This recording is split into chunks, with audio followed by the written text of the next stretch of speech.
Ladies and gentlemen, welcome to the 2024 Derby City Classic. We got a match here, man. We got Ed Hobbs versus the one and only Jonathan Pinegar. Hennessy from Tennessee. Lag coming. It's going to be close. This is round 5 action here at Derby City. We're playing race to 3-1 pocket. This is an elimination round. Both these players have a loss. Ed, one of the fabulous one-pocket players from up in the Northwest, somebody that I have always enjoyed playing with. Jonathan Pinegar, like I said, world famous for his one-pocket ability and his all-around playing. The runner-up at last year's Derby City Classic 2023. I had the chance to play him that year. He roasted me. Solid player. Yeah, this will be fun. So my name is Somerfield Habener. I'm coming to you here with Railbirds Productions. And we're brought to you in part by Bad Boys. Part of the team here at the Derby City Classic. Gotten a chance to work with both these guys, and it's a lot of fun every time. It's Derby City Classic, best pool tournament in the world, largest one-pocket tournament in the world, largest bank pool tournament in the world. As I said, we're playing one pocket here. Ed's got to make 8 balls in his pocket before Jonathan makes 8 in his. You're going to take one of those 2 feet pockets, whichever direction Ed breaks in, that will be his pocket. And any foul on the table costs you a ball. Like I said, this will be a fun one.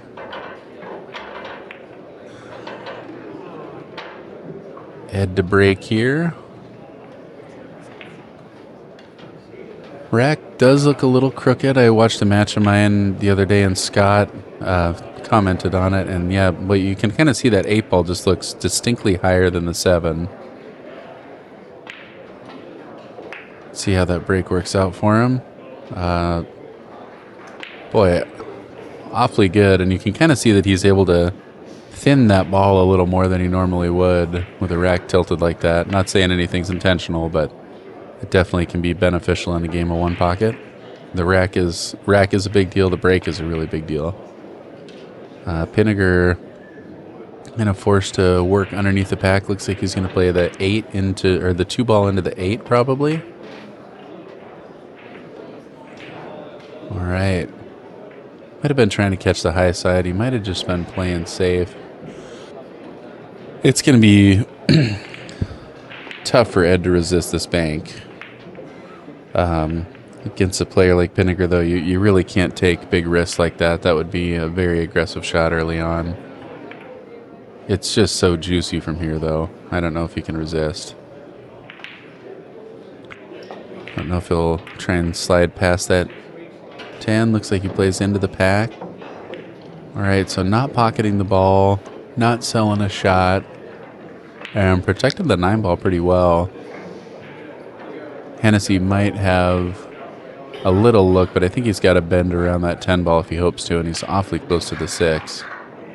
Your shot here is definitely just to make that 9 ball. Okay, looks like he can spin into it. Kind of trying to get up and under that 8 ball.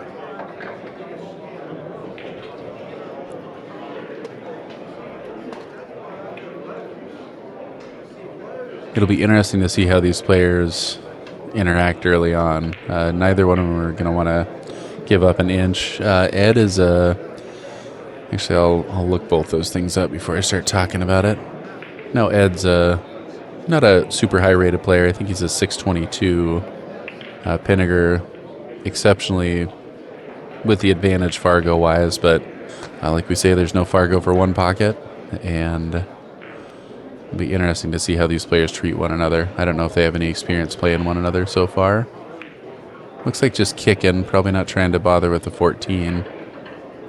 So a more forceful kick, gets the 7 to the rail, gets real fortunate not selling the 14 ball.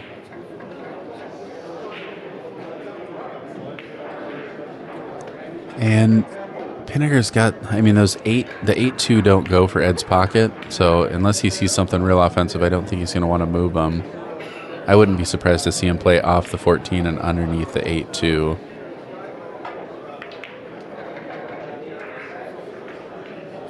You get a little bit of movement on that 14, but really if you can just get him in the crook of that 8-2, it's a tough spot to shoot out of.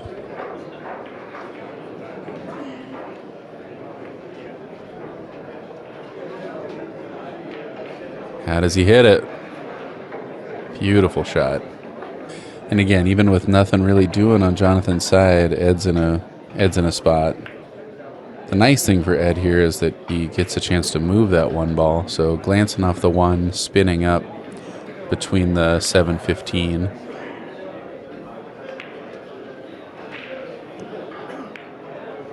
Gets a good shot, gets high enough to protect the 8-1.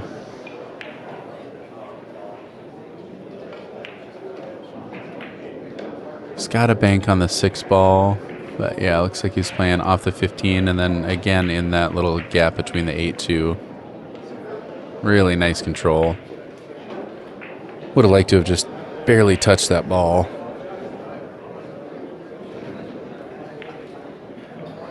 Yeah, you see, I mean, just how he pins Ed in that corner. I mean, forcing him to work with the balls that he doesn't really want to move. All right, looks like he has a clear path to the 2 ball. Just trying to slide draw between that 4-15. Does a beautiful job, doesn't get around it. I think he wanted to stay a little higher on that shot than he did. Gives up more than he would have liked to in that shot. Looks like Hennessy's got a chance to play the 2 off the bottom side of the 1 back at his hole. It might be a little thin from there. These rails are still pretty slippery. Might think about kissing off the 8 or the 1 to get behind the 2. Might just kick behind the 2 also. He's going, yep, just going with the kick.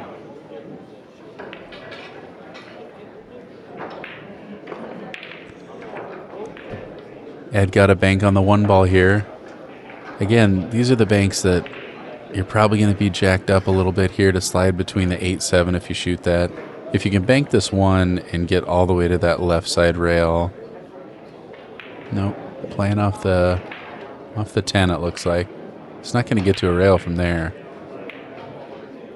All right, so Ed's spotting the 1 he's got. We're back to even.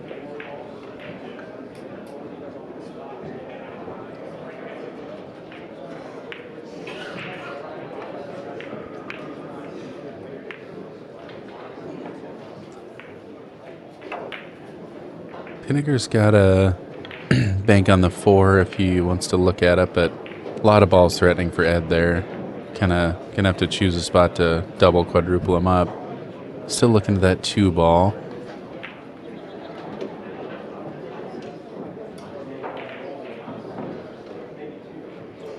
I don't see how he's gonna kick underneath it. Looks like he does have a line to get under there. Okay, just playing the 1 into there. Moves a lot of balls, gets pretty fortunate. The 7 lands in the path of the 8. That helps a lot. At this point, I kind of like to move underneath Jonathan's side. I'd like to play off the 13 and get under the 14-2 if possible. You're going to move a lot of balls, though, and probably put something in Jonathan's side if you do.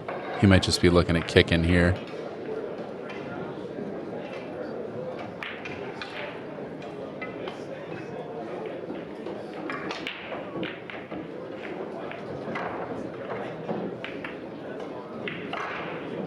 Yeah, really nice shot there for Ed. Look at that, all the way under there. Beautiful shot. Very well executed.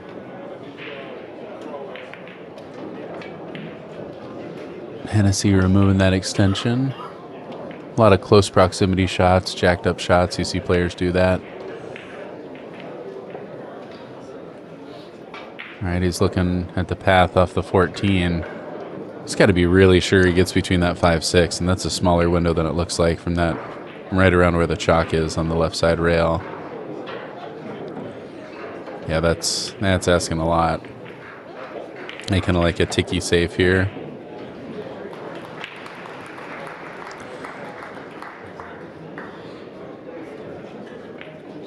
He can get up table, though. It really increases his advantage here. Yeah. That could hurt. Again, very small window there. Does look like Ed's got the 1 ball. Yeah, I mean, you make that 1, you make the 10, things open up quite a bit.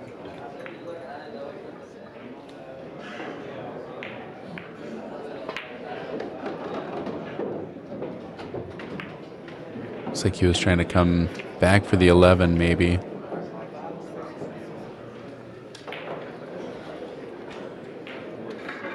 Yeah, I like playing the 10 ball next.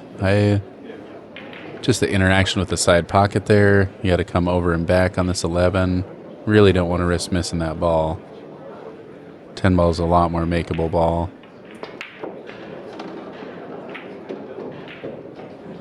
With authority, unfortunately, that gets him out of the path of the 8 ball. Probably play this 4 with some slide draw. Either going to use the 15 to slow you down or just going to fire this ball out. Great shot. Not sure the 15 passes the 8 here. The 13 does, though.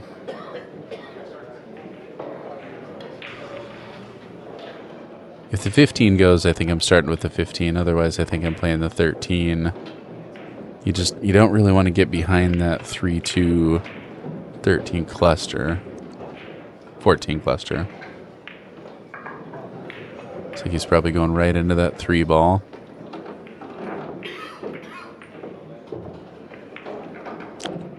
Yeah, that puts kind of an end to your run here. 3-2 off the 7 has a chance of pocketing the 9 ball. You can probably play that in a way that you can get nice and safe. He needs 4. So you're going to see a 2-way shot here from Ed. Yeah, I like playing that combo. Looks like he might be looking at the 7-9. Yeah, boy, I don't like it. Right, playing the 14s. Okay. Just getting something over on his side, using the 7 as a blocker ball. Kind of keeps him in the crutch there, that 3-2.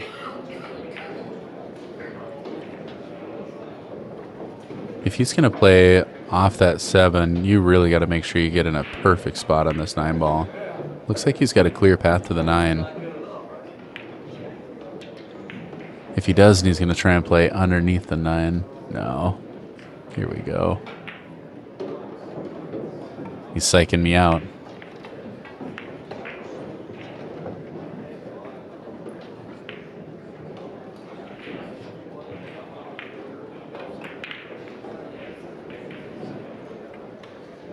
It's a lot touchier shot than it looks like. So able to stretch that bank, get the 9 on his side. 7 is a blocker. Nothing doing with the 3-2. That's a nice little close proximity shot there from Hennessy.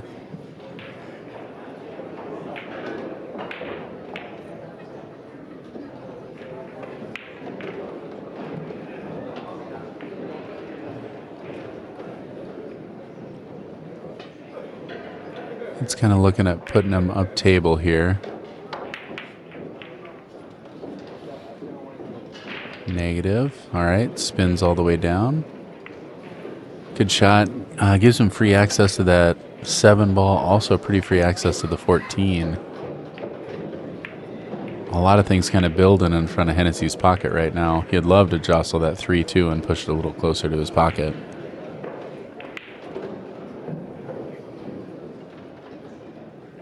Seven ball banking it back there, you got a lot more control. The 14, you're kind of letting loose and heading up table, but everything in front of Ed's pocket is up table already, so looks like playing off the 14, banking that ball back into the 3-2. Doesn't quite make contact, but does a great job doubling him up on the 5-11.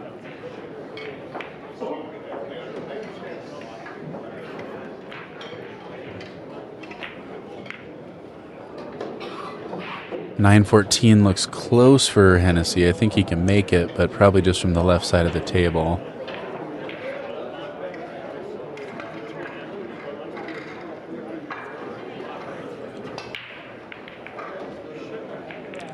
Yeah, I mean, thinning off the 6 ball here and getting under. You got to look out for the 8 ball. Playing off the 8 and floating down. He's looking at taking on this combo. Just wondering if you get it close enough, you kind of force Hennessy to, I don't know. It's a really risky shot for Ed. Yeah, you open it up. He's got a chance at making that combo. I think the 7 ball goes clean.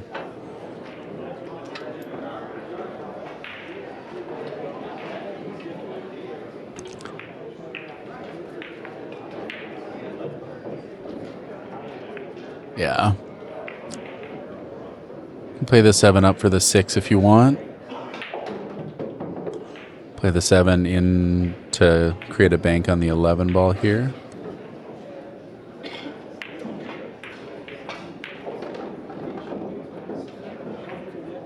Up and down for the 6. Would have been a lot better look if he hadn't made contact with that ball. Kind of an unfortunate roll there. He's got a tester on the 6 ball, but you make that, you got a nice shot on the 8 ball.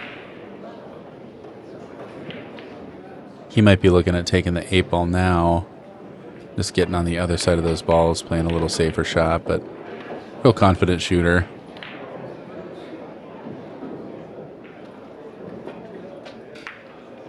Yeah. Starting with the 8. Look out, corner pocket. Whew. He did not want to be that close.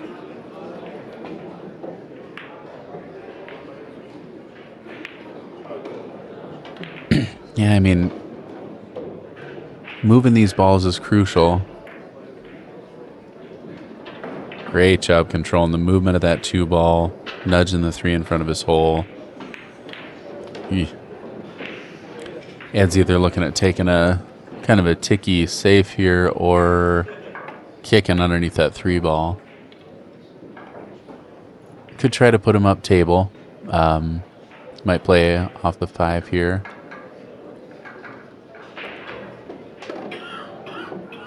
All right, so pocketing the 2 ball, moving the 3. It's a pretty crafty little shot. You're still in the lead. You give him 1, but take away that advantage.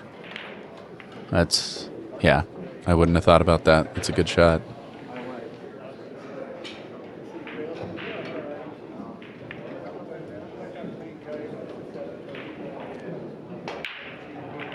Pinegar wouldn't mind moving that 9-14 to open him up a little bit. I kind of like thinning off the 9 ball here and going between the 9-3 and then up table, using the 6-3 to double him up. But yeah, that 11 ball still in trouble. So just opening it up, blocking off the 11. All right, 4-3, Ed's in the lead.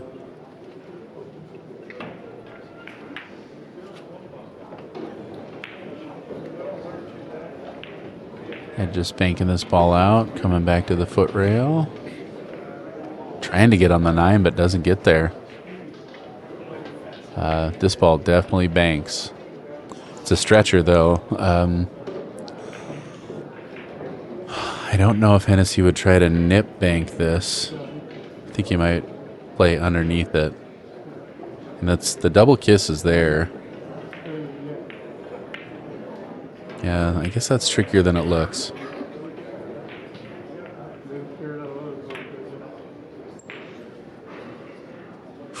Gets out of the way, catches just high side of the pocket.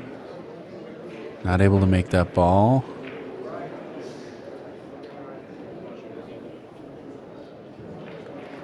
I think a lot of players are just going to remove that 9 ball, but that really gives Pinegar access to just move the 11 as well. He might just kick behind that 9, protect his 11.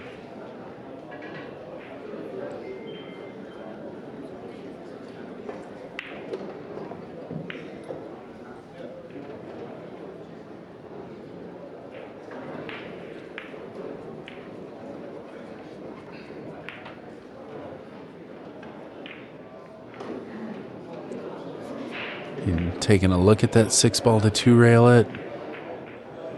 You got to make sure you move that cue ball if you do. Trying to draw under the 3. Wow. Hits it good. Good cue ball position.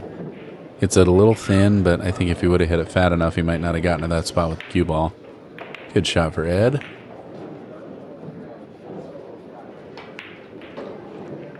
Don't think the path is clear to see the 6 ball. Might be looking at the 14 to bank at the 9. Oh, he does have the 6? All right, he has the 6. Wow, hits it really well.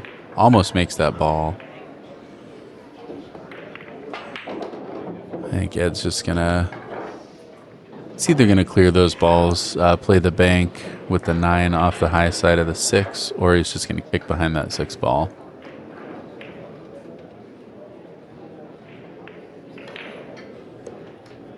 Playing that bank is a very aggressive shot. I like the kick here. Move it just a little bit. Don't sell a bank.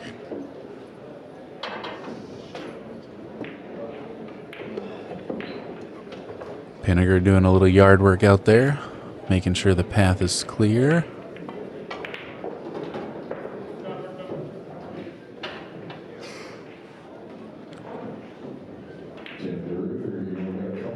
I mean, if he has a clear path to 11, it's a great time to move it, but that 9 ball looks in the way to me.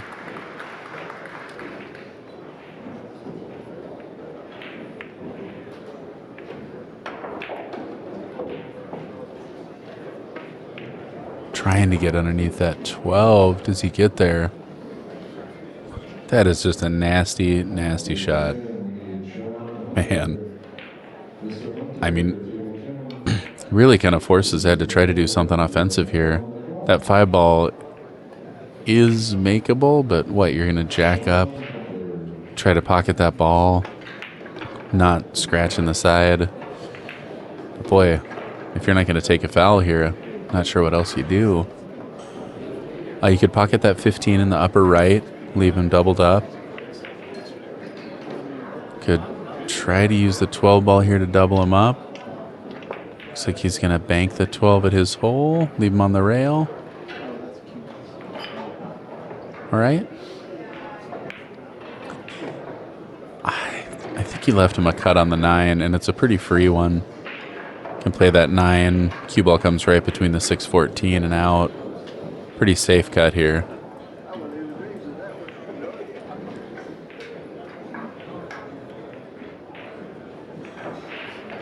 Definitely making him think. Pinegar playing for 5. They're all in front of his hole. Okay, he feels better about taking the 12 here. Playing the 12 into the 9. Well, he's got a nice collection, but these nice collections can get you in trouble. At this point, playing off the 11 under the 12-9, it's real easy to get yourself in your own trap. I still like trying to pocket that 9 ball. It hits it pretty good. He really would have liked to have been on that 9. Kind of lets Tennessee out of jail here. Hennessy. Can thin off the 12. He's just kicking. Just rolls him all the way up table. He really wanted to get to that rail.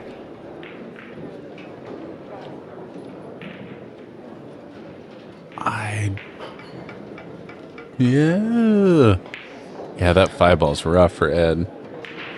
8 ball's going to get you in trouble shooting that. You're real close on the 11.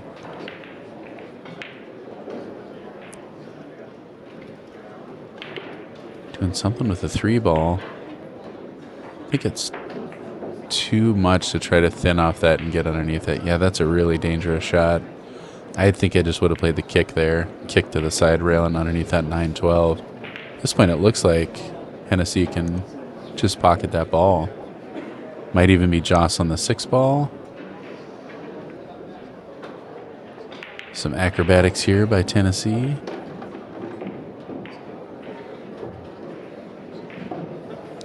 Got a little high there. Looks like he might have the room to make that 6.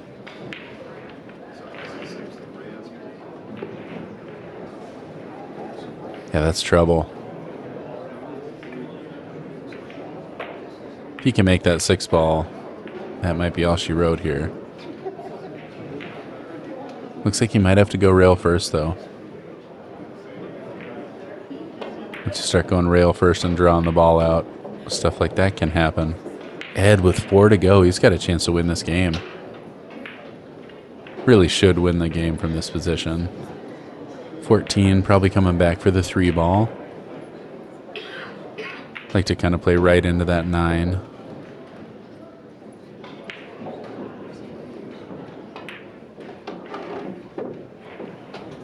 Avoiding contact with both. Looking good.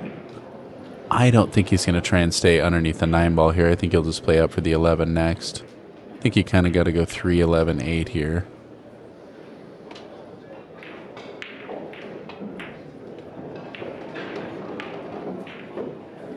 Does so beautifully. Ed Hobbs, 2 to go.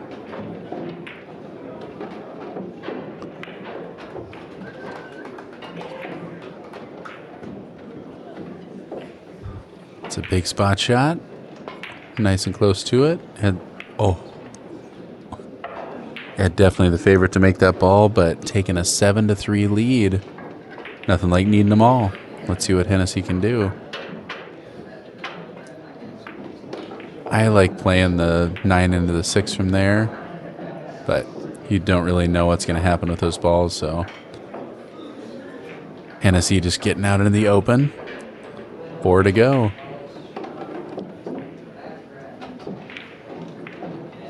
Looks like he was probably trying to leave himself the bank on this 5-ball and gets there, but he sure wishes he was a little further down table. This bank's great, though, because you can play down towards your pocket, leave him on the head rail. Getting a little high of the pocket. Ed's going to be kicking himself for that one. Ed's got the 3 railer here on the 5, if he chooses to take it. It's a little wide. Doesn't get the double kiss.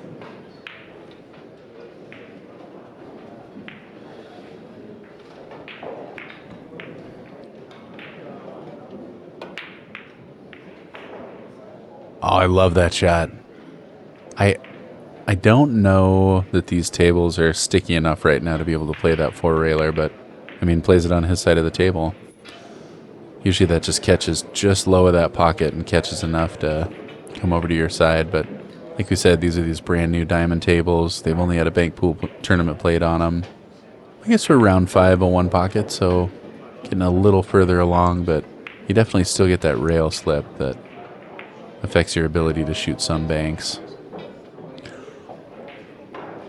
I'm surprised he's resisting the bank on that 15. That 15 must be right on the rail.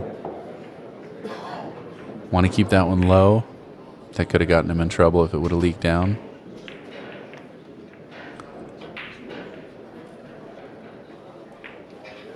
Hennessy's got a 2 railer here on the 15 if he wants it. Looks like the 8 might be in the path, though. Definitely has a bank on the 5-ball. But you got to make sure you come all the way up, down, and back past that 8-ball if you shoot it. And if you're shooting it that hard, catch it thin, you're not playing at pocket speed.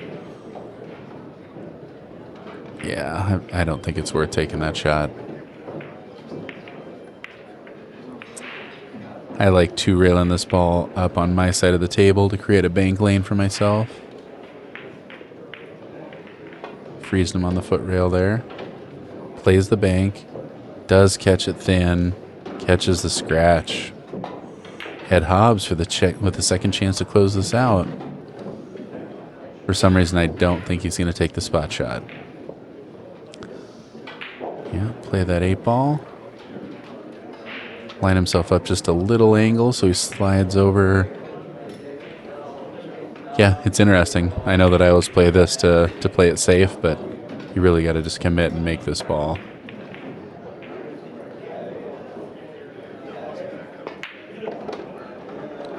Ed Hobbs taking down game number 1. the man from the Northwest. Excellent game here.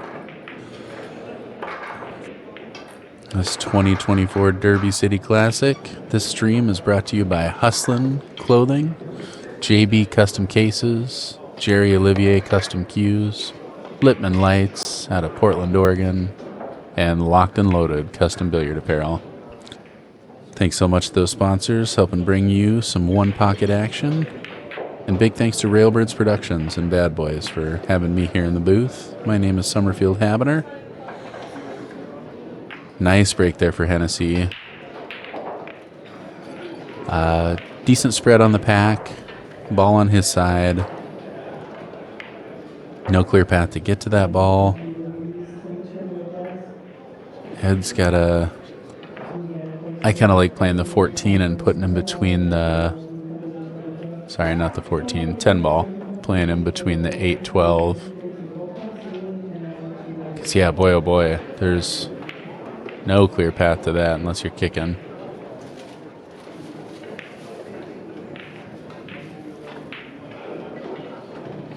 Yeah, nothing's really opened up on his side except for that 3 ball and the 9, obviously, but... Okay, it looks like he might be kissing off and coming underneath.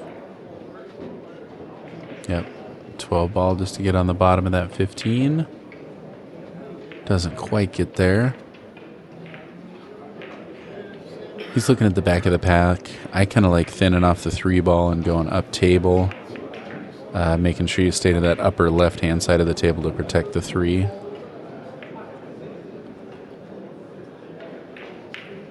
Yeah, you thin off that 3 ball with some spin. You can get that a little closer to your pocket. Kind of get it in a better position for the stack to protect it. He does have good access to the 10 ball. You can knock that to your side of the table and get to the back of the pack. That can work out really well for you also.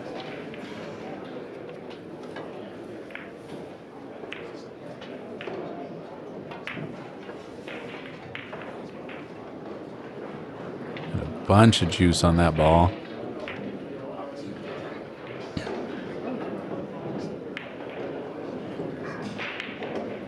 Yeah, I think you're going to see Ed do something like he did last time. Thin off that 14 or the 8 ball and come down to the bottom of the table. He's got a 2-railer on the 10. You can put him up table, but I don't really think that's worth it.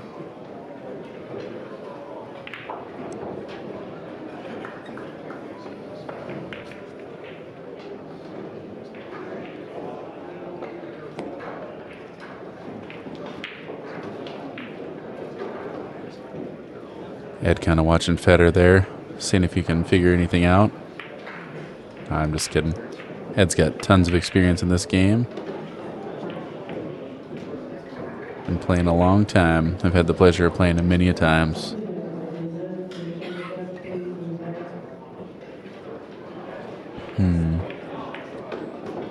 I don't really like a lot of the interactions here with the 6, but I like what he can do with his cue ball.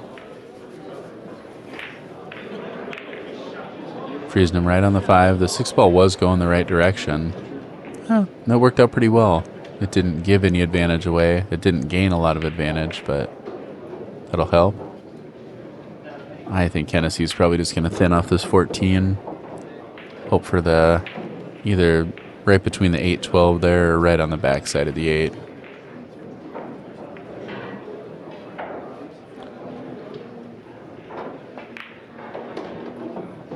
Didn't quite get all the way there, but that'll do.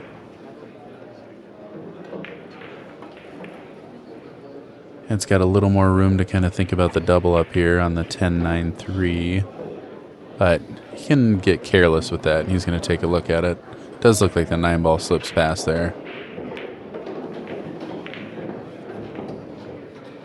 And yeah, I mean, you can look at banking that 1 ball and try and hold there, but that's asking a lot from this. It's a lot of angle coming off the 1.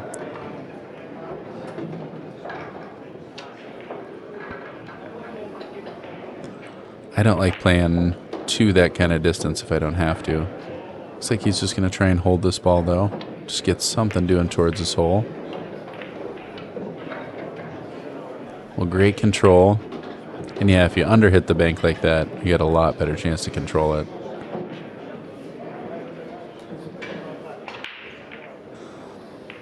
Hennessy looks like he's got the line to play the 10 into the 3 ball and kind of float the cue ball right under the 9. Not a lot of threats for Ed right now. I don't see why he wouldn't try that shot.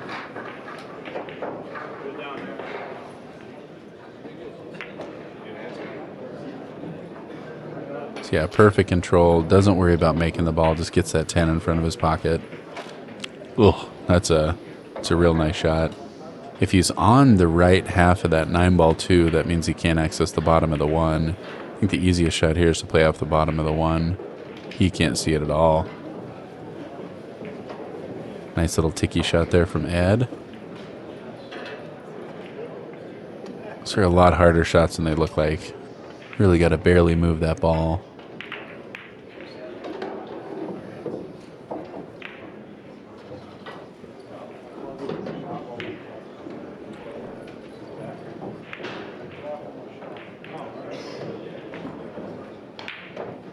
And off the 9. Using the 9 as the blocker ball. Excellent control. I do think Ed can see the 3. Not even talking about shooting the 1.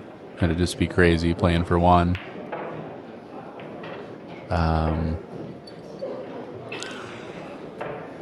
I think he's going to try and do something a little more aggressive than I would here. I like playing off the right side of the 11 underneath 310, but a lot can go wrong from there. You're not necessarily gaining an advantage doing it.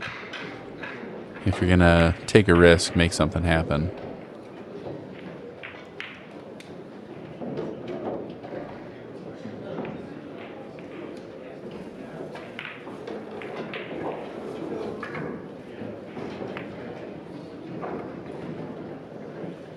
Beautiful little passing bank. Gets underneath it. Jams up to 310. It's a nice shot. Going to be looking at the back of the pack here.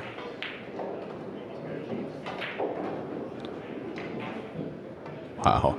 Excellent touch.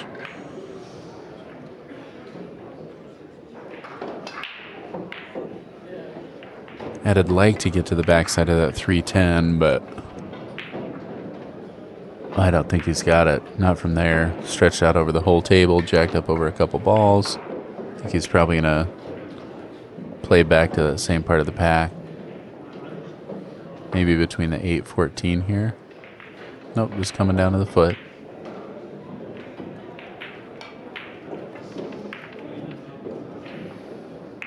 Well, you're going to be locked down after this one, Ed. I think playing into the bottom side of that 8 ball.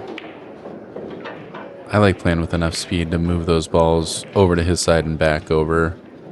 Either trying to get to the crook between the 2-13 or just on the back side of that 13. He is elevating. Yep. Pins him right on that 13 ball. 8 ball does fall. I think that's going to have to spot underneath. Oh, maybe not. Oh. Got direct access there. Eee. This looks like a kick shot to me.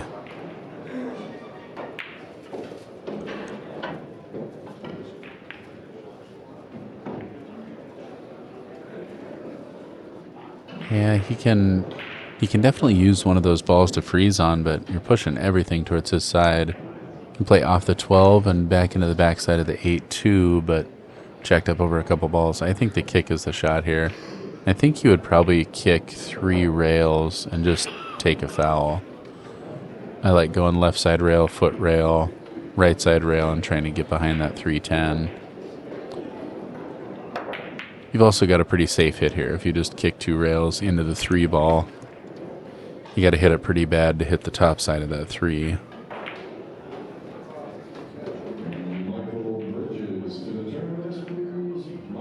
He also doesn't really want to move those balls because neither one of them go right now. The 3 ball goes from the bottom side of the table, but It's tight. He may play him up table here. Kind of same problem, though. You play off the right side of that 12 and double him up. You're still jacked up over a couple balls. Not an easy queuing position. I like the kick from here.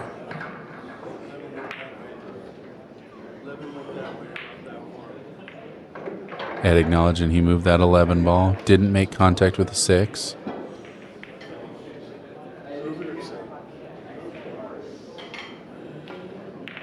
Tennessee says leave it. That is Hennessy's option to spot that ball from there. I probably would have moved it back just because it's obviously in his line to cue. No contact. Ed's going to 0-1. So if Ed would have nudged the 11 into the 6 ball, that would have been a foul.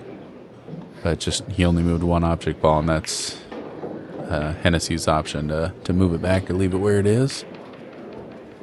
It does look like the 3-ball banks, but it doesn't really get him a whole lot unless he's really going to fire this and draw out of it for the 10 next. That looks like what he's doing. Swish City. Yep.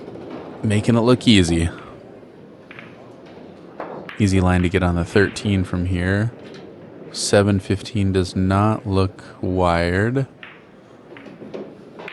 It's like he's thinking about playing low on the 13 to make contact with those balls.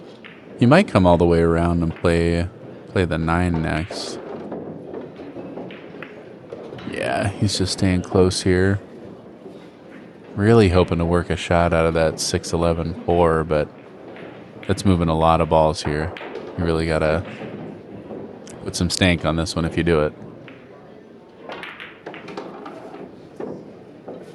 Yep. Really good shot. Doesn't overdraw the ball, doesn't overforce it. Pockets it beautifully. Pretty straight. I kind of like punching up to the 4 ball next. It's a good shot.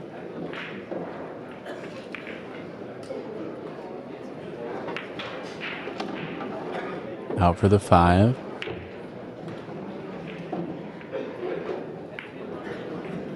Five for the... It's got a pretty steep angle to play the 8 next. Might just kind of nip draw this 5. He needs 3.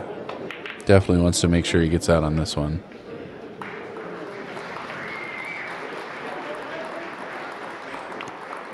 Definitely floated that one more than he wanted to.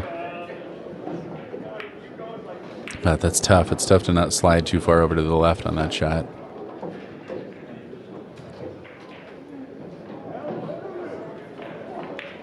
Coming underneath the 9 ball.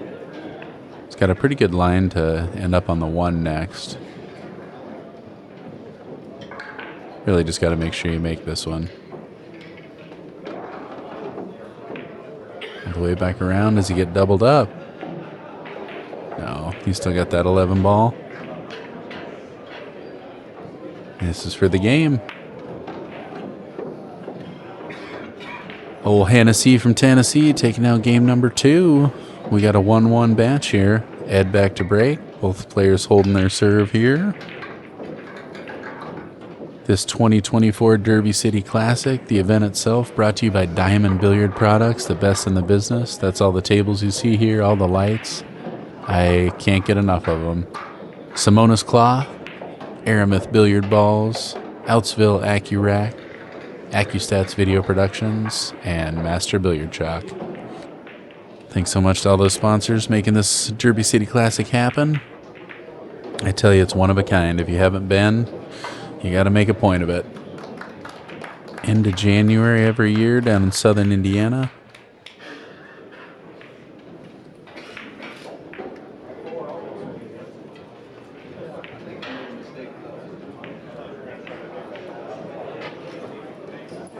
Ed getting all racked up. We noticed it was tilted last time. See how it ends up this time. Obviously not saying it was intentional by any means, but That looks like a pretty square rack to me. So, I mean, one of the things you watch for in a rack is if it is tilted, see if somebody's doing something pretty consistent. And I might be wrong. That 14 might still be a little high of the 13. Let's see how this break goes this time. Yeah, pretty devastating break there. Yeah, was tilted a little bit, but again, those I know that my rack ends up tilted all the time, and I don't see it until I'm down on the ball. So easy mistake to make, but it's also something that some players will do to try to manipulate that rack. Obviously, not saying that's what Ed's doing. Hennessy definitely forced to do something here. It's not a lot really close to Ed's pocket, but no real access to get to the other side of the table. Kind of got to use either the 7 or the 1. Yep. Well, that was easier to get out of than I thought.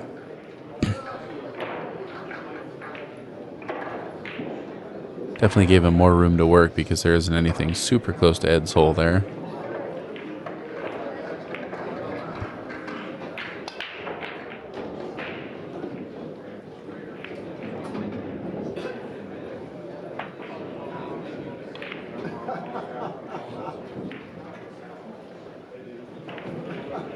Yeah.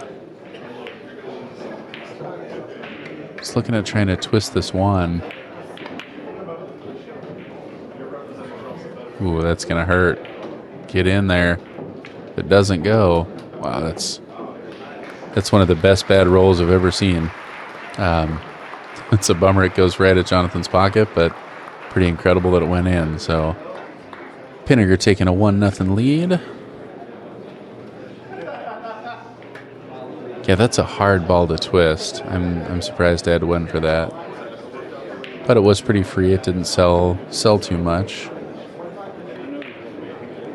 Again, it's interesting watching these one pocket players, the way they choose their banks after playing bank pool for a few days. The banks seem a lot more viable. Touchy shot there. Doesn't sell the 10 ball.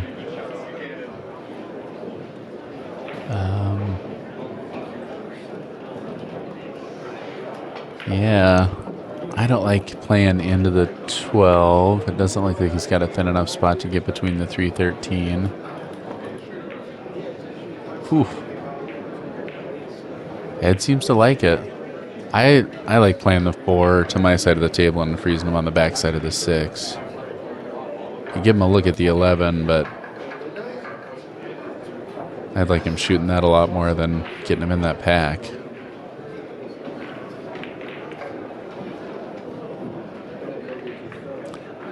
I don't like leaving him long from there because that 7 ball is real makeable.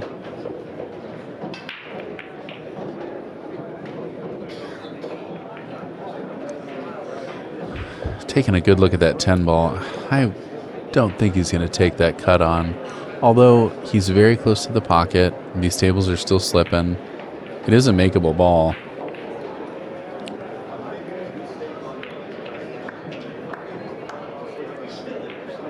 It's a lot more confident with the bridge than I am. He's got half inch off the rail. Yeah, now you leave a great backboard for Jonathan to play this 7 ball, get on the right side of the table. Not a whole lot open from the right side of the table, but you at least give him 1 and the distinct advantage to get on another. All the combos kind of leaning his way, but nothing direct. All right, so he's just going to play the 4-6 here. Well, he wishes it would have opened up a little more for him than that. I like playing off the bottom side of the 6 ball here, underneath the 9 and getting behind those balls. Got to be really careful to not sell the 2 ball here.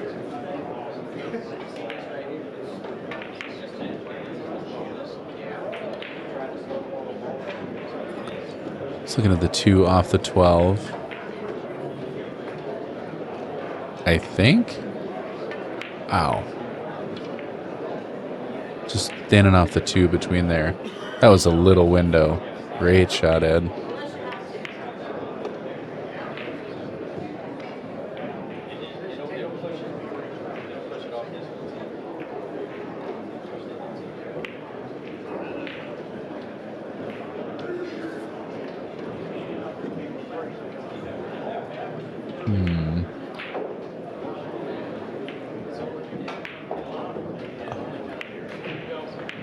Looks like he's looking at kicking through. Maybe just playing off the top side of the 10.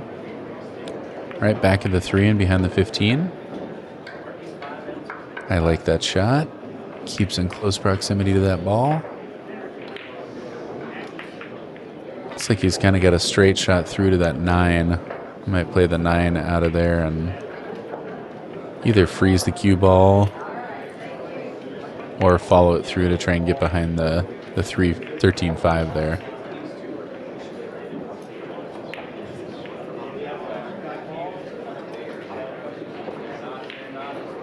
Yeah, that 15's awful big from there. He might not have the room to see the full 9.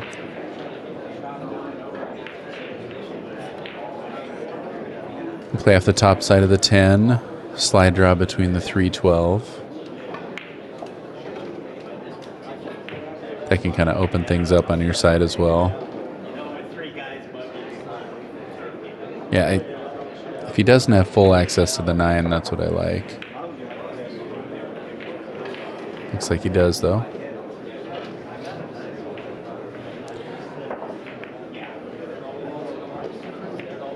Scary. Boy, oh boy. That's... 6 ball is makeable from there, but getting enough twist on that ball, hitting it perfectly enough, and not selling a ball, that's wishful thinking. Just going into the 11. Would have liked to have been behind one of those balls instead of right in the gap, but I don't think it really gains Ed much of an advantage. But doesn't let him get to the top side of the 10 or the 6 to slip underneath their pack either. He does have a deadline on the 8 ball.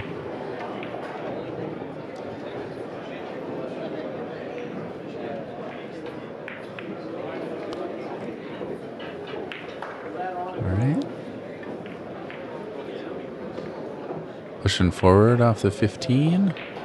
Wow, doesn't get to a rail, but yeah, nudges his way through that stack. Ed Hobbs 0-1.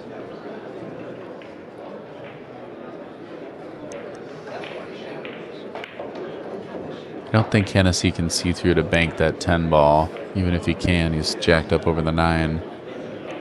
I think the 10's the easy offensive play here if he can see it.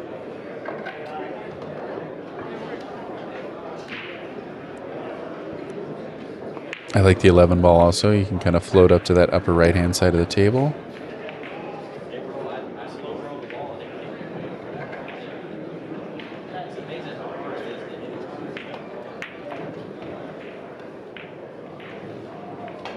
Wow, gets between the gap. It's a dynamite shot. Leaves it right in front of his hole. Boy, Ed's got an asteroid field to work through here. He does have a way to just kick into the 11, and I think that's probably the play. Want to make sure you don't sell the bank on that 6 again. Yeah, hopefully you can kick into that. He's looking at going the other way. Off the 13, behind the 11. Doesn't get there. Gets pretty fortunate. Almost gets away with it. That's a tough cut. Can't tell how close to the rail he is there. If he's got half an inch, he'll shoot it. Yeah. It's a very makeable ball, but it's an easy one to miss, too.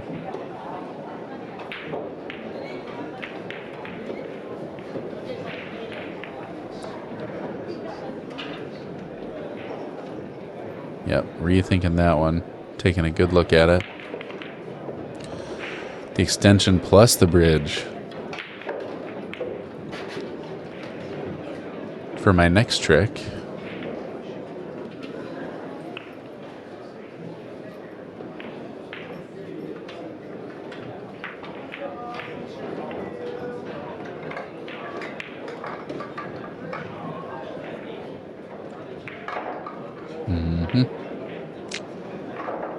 So yeah, tried to not overhit that ball. Tries to stay down there. Wants to leave the 9 ball. I don't know if the 14 passes the 15 though. I think he might have got away with it. Might be able to see the high side of that 4 enough to cut.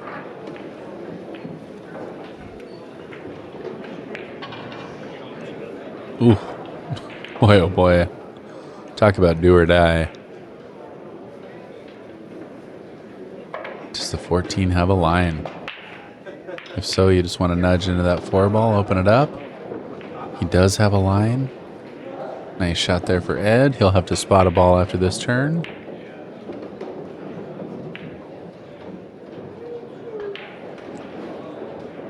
Want to hit some high inside here. I think he's coming back for, I mean, the combo on the 8.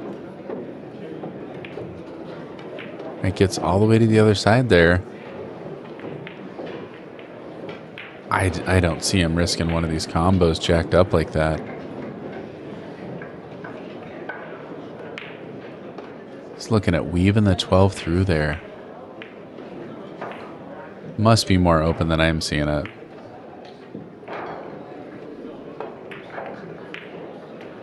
Beautiful shot. Well, that's how you win games here. All right, slide draw. Oh, I think he's just going to want to make contact with the 2 ball.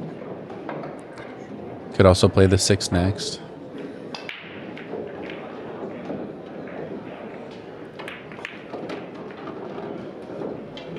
Beautiful. 15 out for the 2 ball.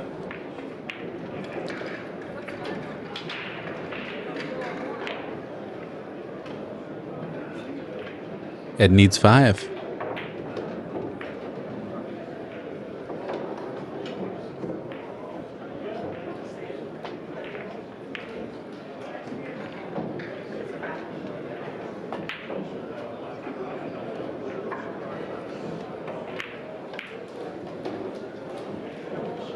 Hangs it up. Oh, man. Just hoping to see a 9 and out there. Ed's got a spot 1.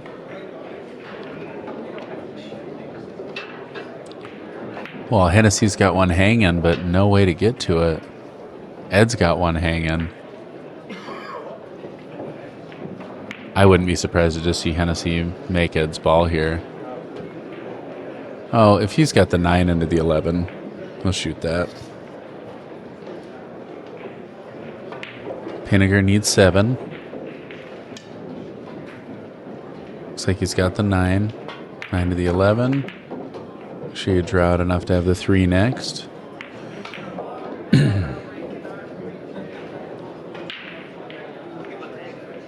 This is a trickier shot than it looks like too. Really got to pick a gap to get through. Running into the 6 ball here can get you in trouble. Running into the bottom of the 8, 5, 9 can get you in trouble.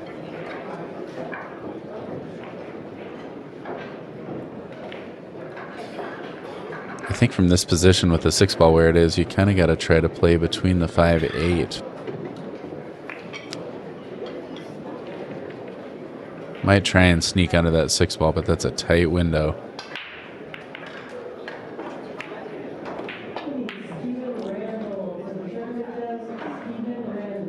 Real tight window.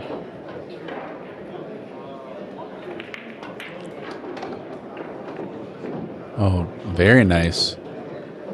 Gets on that 9 ball beautifully.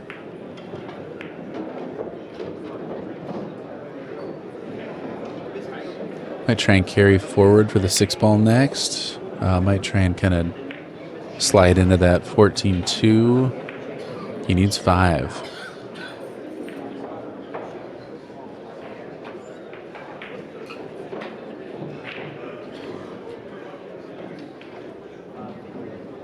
I think he's got a great line to get on the 6 now, and I don't know why you wouldn't. Just got to make sure you don't get straight down there.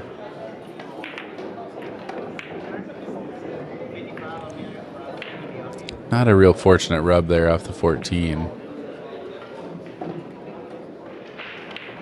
Ooh. And that's how quick it can slip away. That's a steep cut on that 8 ball.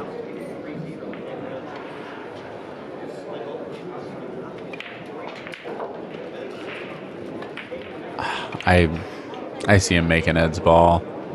He had a great chance to point hook him from the 6 ball. So hopefully he's going to end up on that top side of that lower left rail. Okay, so just takes the bank away entirely. Jamming him up there. Ed takes a 5-4 lead. 4-4. Sorry. Yep, there's 7 up there.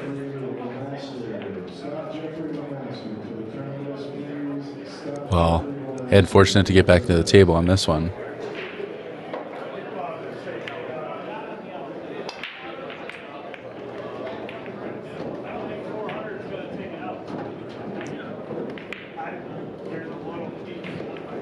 I don't see anything obvious here. Just thin off that 6 ball. Leave him underneath it. Really like to put something towards your side, but can't risk selling a bank. I do not like the 2-railer from there. He's looking at the 2-railer on the 2. Slide between that 5-8.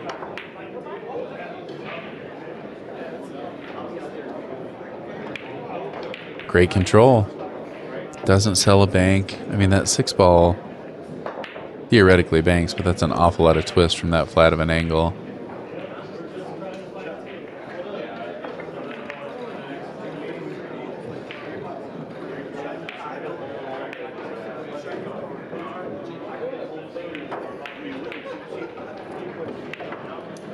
Keeping that equipment clean for us there. Thank you, Hennessy.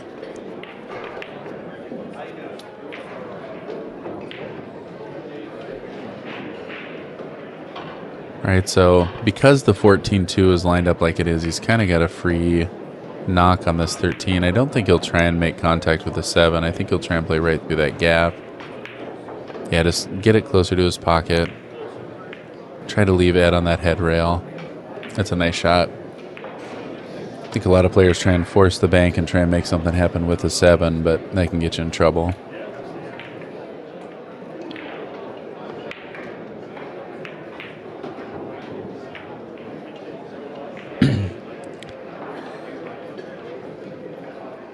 I like knocking the 7 towards my side and floating the cue ball straight down that rail behind the 13.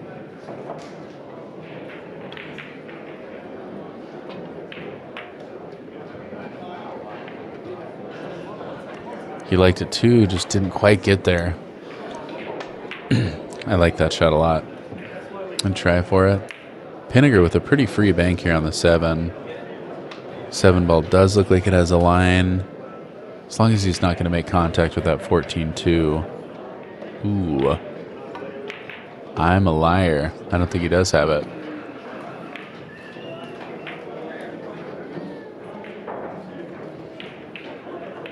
And that 7 ball's in a threatening spot here for Ed. All right, so probably moving the 7 ball, coming underneath the 6.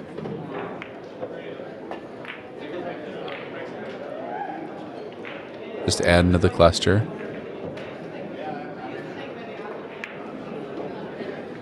I like it.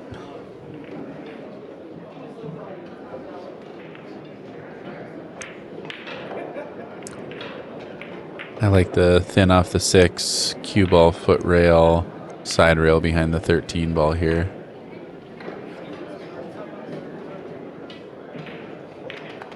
Just looking at taking on this bank, I think. No. Just hit it a little fatter than I would have and just playing the 1 rail up behind there. It's a good shot. Yeah, that cluster that Pinegar built on is really allowing him more room to work. Can kind of play this half-hearted 2-railer on the 6 and not have too much to worry about. Gets it really good. Gets it right in that hole.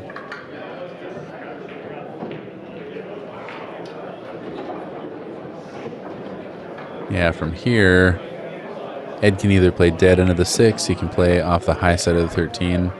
He's just going to passing bank that 6 ball out of there and get under the 13.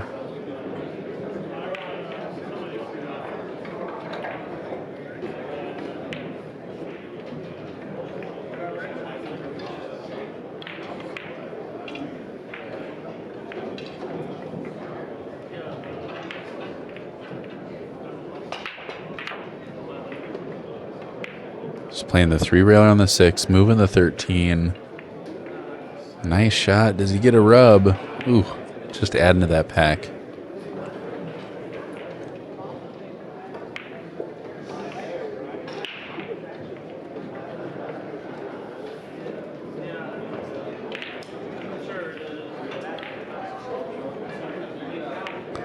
Again, kind of a free bank on this 5 ball if he wants it. You got to look out for the side pocket. Yeah, I think that's the shot. And I think he made it. If it gets there, that looked pretty close to me.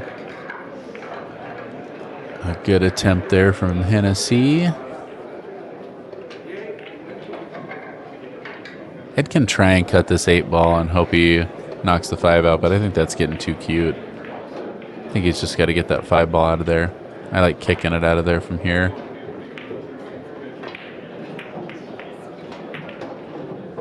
All right, so trying to do arguably too much there. We're going to have to see if that 2 ball passes the 6. If it does, he's in trouble. I mean, even if it doesn't pass, if he can... doesn't pass. I was going to say if he can overcut that ball and go right into the 7 ball, he can push it in front of his hole and still leave it protected, but I don't think so. I think you might see him bank that 8 ball from here. I like banking the 8 and floating up to the head rail. I mean, it definitely leaves Ed some cut shots, but it's hard to take those shots from that spot. 4-4 here, though. 1-1. Nobody wants to sell an advantage, and everything's on Ed's side right now.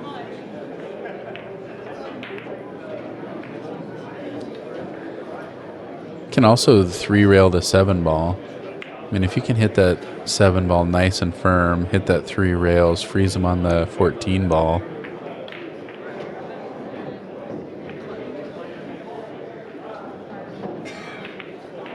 Yeah, so he's looking at the overcut.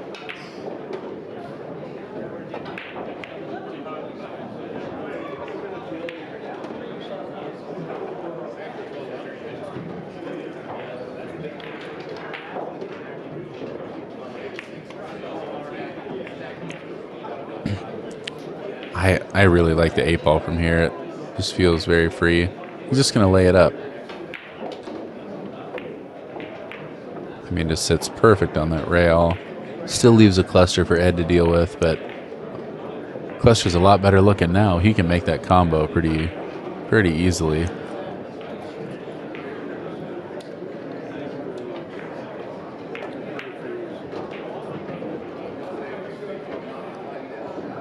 I like knocking the 5 over to my side on the upper right and bringing that cue ball down to the rail.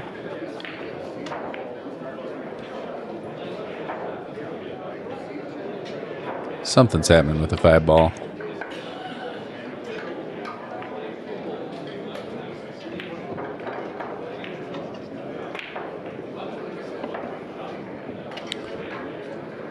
Okay, getting a move on those balls. Smart.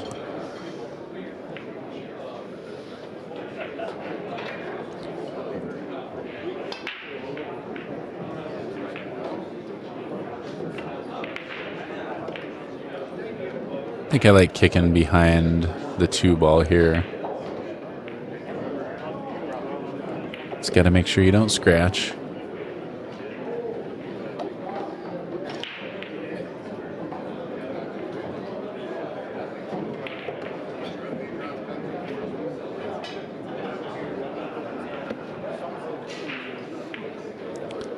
Yeah, this is a tricky spot. At 4-4, both these players can run out real easily from there. Looks like he's, all right, just banking those balls into there, trying to get something happening. He's got to move something to his side.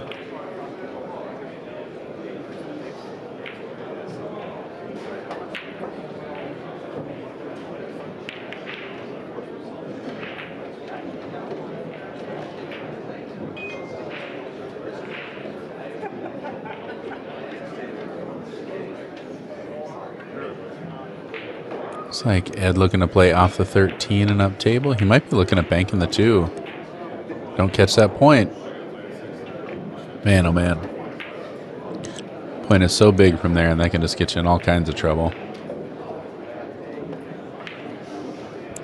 Not really sure the back cut's worth it at this point.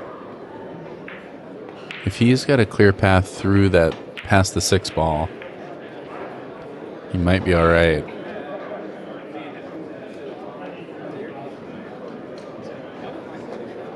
Yeah, he'd really like to punish Ed for that one.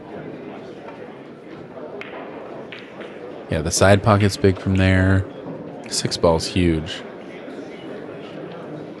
If he thinks he can thin past that 6 ball, I think it's worth it, but that line looks dead into it.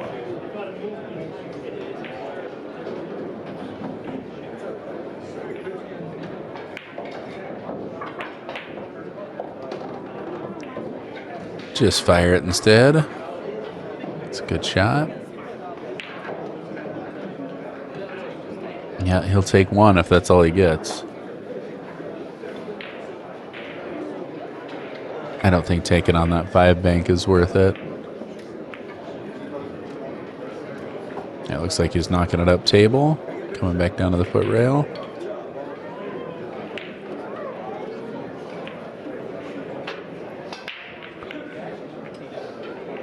It's got a pretty free bank on the 6 ball here, and we've seen him fire a lot of these.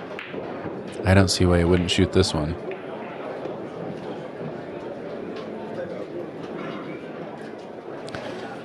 Boy, I tell you, that one goes. That 13-14 looks dangerous. You make this one, you got a good chance of getting out here.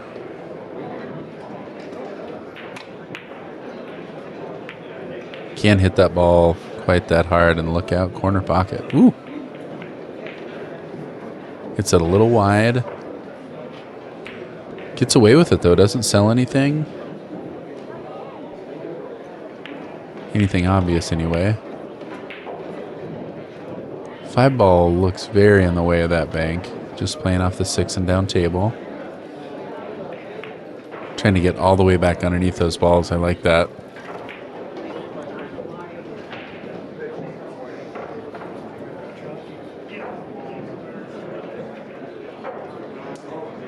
Ed's got to be careful to not sell a bank here, too.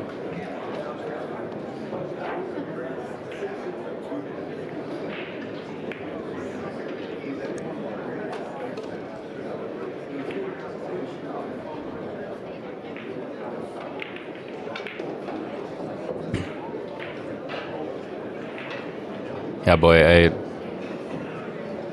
this is not an easy position. So thin enough the 14 ball. Just leaving him over by the rail. Yeah, that's what I'm afraid of, is that 5 ball. He doesn't have to make that bank to have it be a threatening ball. He's got a very free bank on the 6 ball here.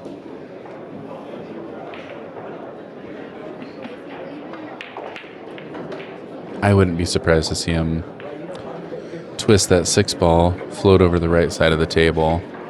If he makes the ball, he's off to the races. If he misses it, he's not really selling much. He's got to be cautious of that 8-14, but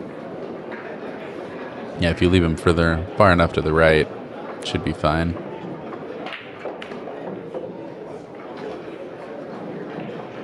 Looks like the 7 is in the path of making the 5, but definitely knock it to your side. Tries to play the 14. Wow. Very aggressive, making a big mistake, and that should cost him a game here. Ed with 4 to go. Hennessy not happy with that one. I don't blame him one bit. It's an aggressive shot, though. Felt like there were a few options that were a little safer. But when you shoot as well as he does, you can take those risks. But they don't always work out.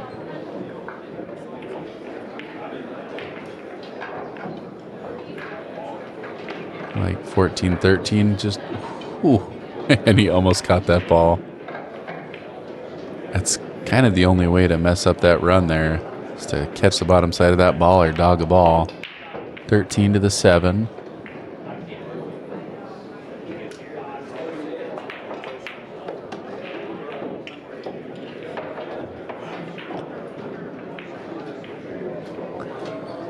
Seven ball probably up for the 8 here. Either wants to run into that 5 or, yeah, just try to make sure you don't get around it. He might be going underneath it. Just, man, oh man, that's a bummer. Ed Hobbs 1 ball away here on the bottom side of his out balls.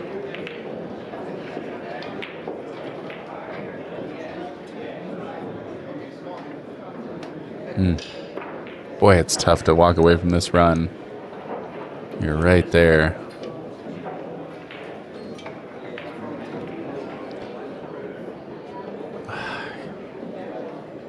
Just looking at 2-railing it, but that 6 is in the way.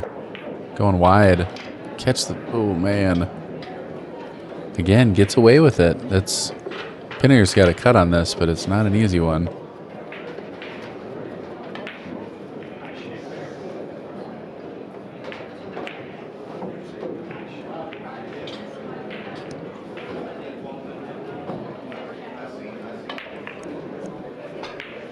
Wow.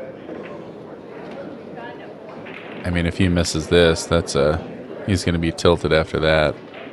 I think that's kind of a tilted decision, too. He's frustrated with that last shot. He's got a cut on the ball. See if Ed can convert. 1 ball away. Taking a 2-1 lead here at Derby City Classic.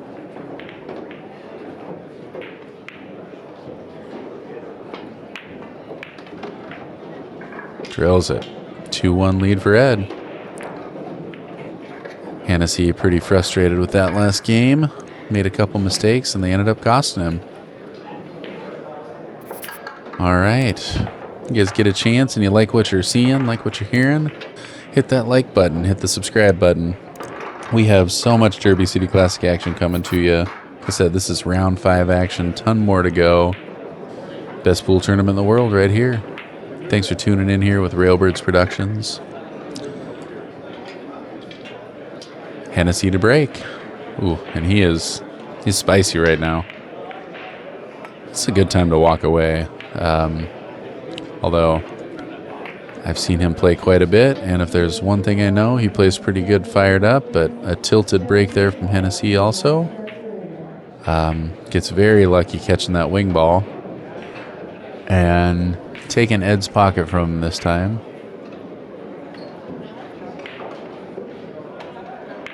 Yeah, it's a really good time if you're playing Hennessy to just slow yourself down. You know your opponent's frustrated. Really take every opportunity you can to capitalize on this period of time where they're just a little out of sorts.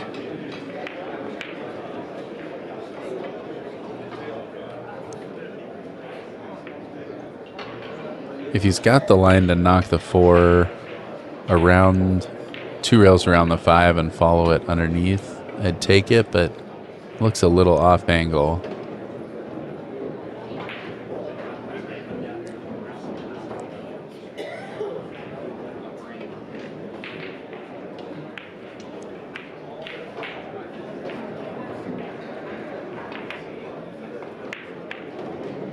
Nope, did have it. Wow. Whew. Hanging in the pocket there. That's a pretty fortunate spot to end up in. Hennessy's probably going to play off the bottom of that 15 into the back of the pack. Thinning off the left side of the 1 and up to the upper left-hand side of the table. Great control there to not hit the 4.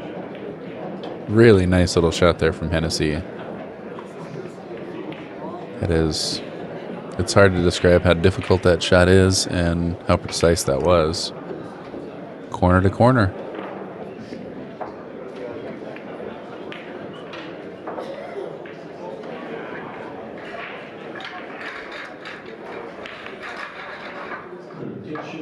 Looks like Ed's kicking 2 rails here. Never mind, he had full ball there. Nice controlled bank up table. Taking away Hennessy's advantage. 14-8 kind of looks lined up to bank towards Ed's holes. So Hennessy taking care of that right now.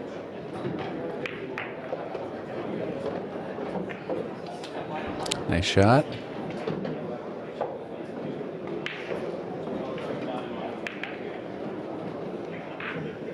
Had taken a look down there, but I don't think that 12 off the 14 is an option. I don't think the 1-2 rails around the 4. Can't really risk banking the 4 ball. He's probably going to play off that 5 ball and back into the pack.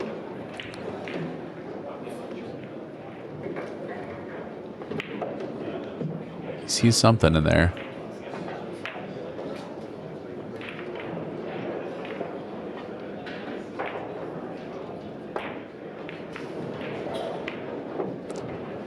Trying to move the 11 over. Pockets a ball. That cue ball pretty close to the spot there. This will be an interesting spot. Can't really see what he's working with, but both players taking a good look there.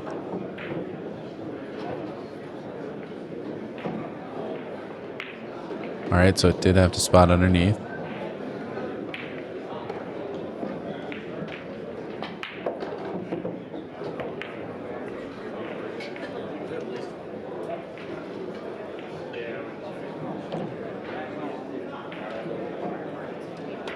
The cut combo here.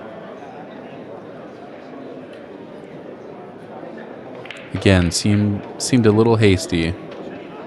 Definitely a shot at it, but really exposing himself on that shot.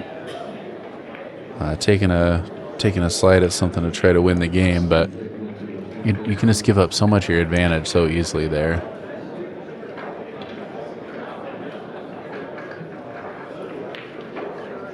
Might try to kick under the 7 ball here. Just looking at doing something a little more aggressive. I like to wait a shot or two before I do anything too aggressive here. He can slide off the top side of the 7, or he can kick underneath it. Both shots work just about the same. All right, rearranging the furniture. Well, the way we've been seeing Hennessy shoot, he's definitely firing that 8 ball. He's got to do something to work around the kiss, though. All right, so if he's looking at banking it wide, he was looking at just stiffen it. 1 ball banks also. Pretty free for him at this point as long as he holds the cue ball. The 5-14 is actually something I'd be looking a lot more at. I like the 5-14. You can push forward from there. 14's got a good chance of making that 11 ball, at least pushing something closer to your side. The kiss on that 8 is just real dangerous. All right, just thinning off the 11, going to the back of the pack.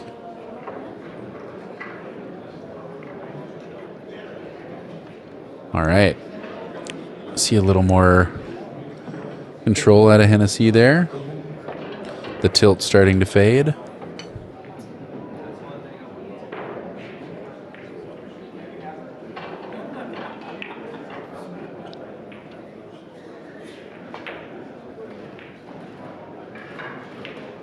Ed looking at the 3-10-6, which does look awful interesting. Especially if you can hold that cue ball. It looks like you can hit a nice full piece of that 3. The 10-6 is pushing stuff at your hole. Huh. Yeah, it'll be interesting to see what happens with that. I want to see him shoot it. I don't know if it's the right shot, but I'm curious.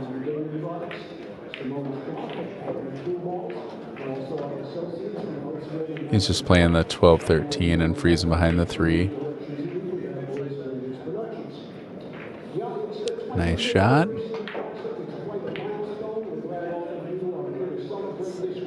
Yeah, if you're Ed right now, you really can't let up on that pressure. Keep him shooting out of those tough spots. Yeah, because Hennessy's definitely really pushing to try to make something happen here. Love to see, he'd love to see him make a mistake here and open up an opportunity for Ed. Hennessy does seem to be calming himself, though. Made a good decision on that last ball, not going for the 8. All right, thinning off the 3, headed up table. It's a really nice control shot, too. Does push the 6 ball over there. Ed's got a pretty clear shot on it, though.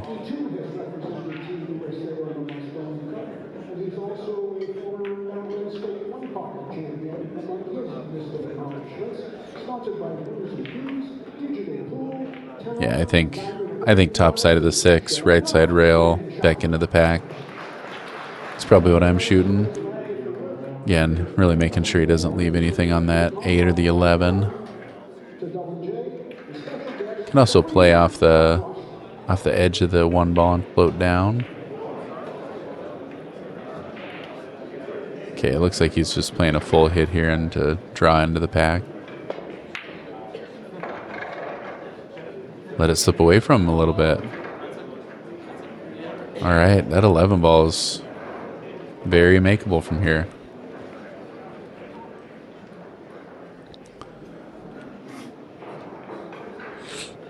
Boy, oh boy.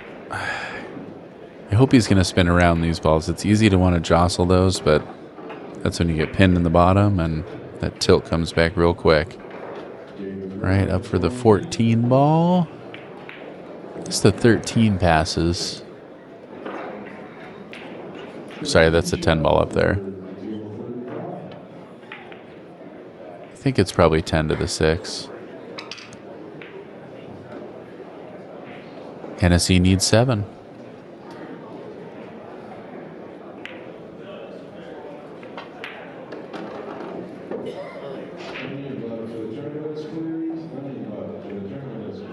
I think you're probably going to see 6 ball 2 rails behind the 4 or the 2 next.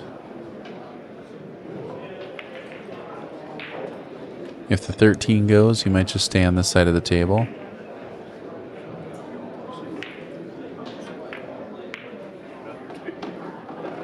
Yep, all the way back around.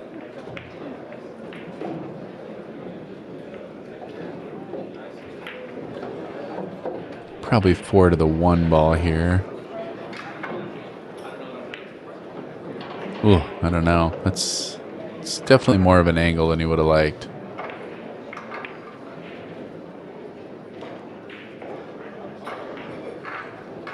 Needs 5. 13 does not look like it passes the 3. If it does, it's really tight.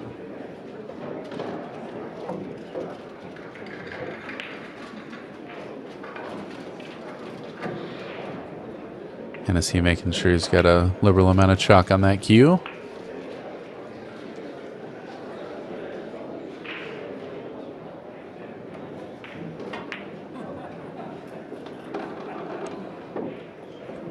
Nailing that 4 ball, getting on the 1.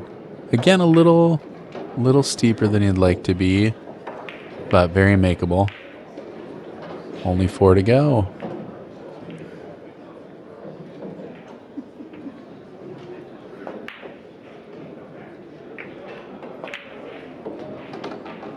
Drills that 1 ball.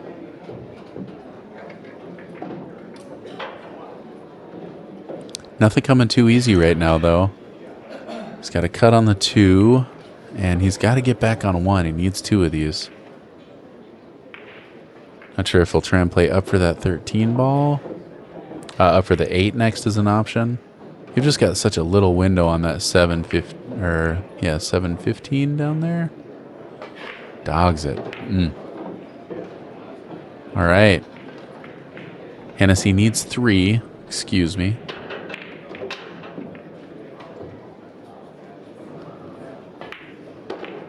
And... ooh, yeah. Ed can't really afford either one of these banks. Looks like the 13 and the 3 both possibly go, but I think he's just got to move that 2 ball out of there.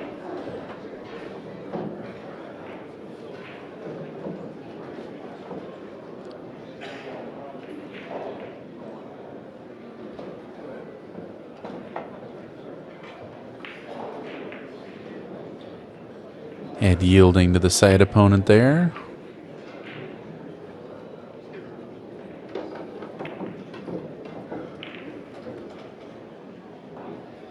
Taking a good long look. Yeah, I like kicking into that 2 ball. Really, you'd like to put it on your side of the table because he's got a lined up bank here on the 7.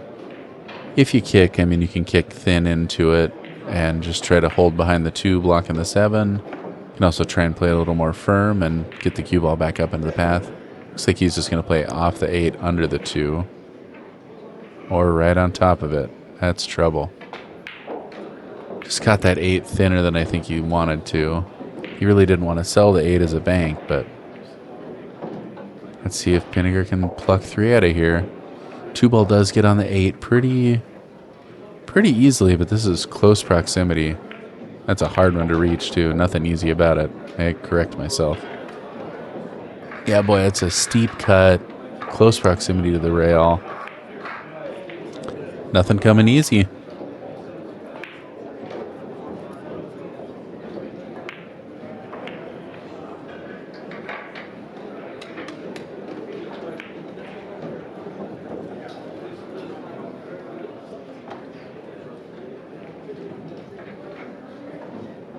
Yeah, I mean, I know it's tough, but I cannot imagine him not shooting that shot.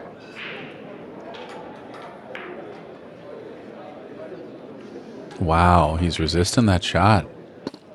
It's very tight. I don't blame him. All right, banking the 7 at the 2.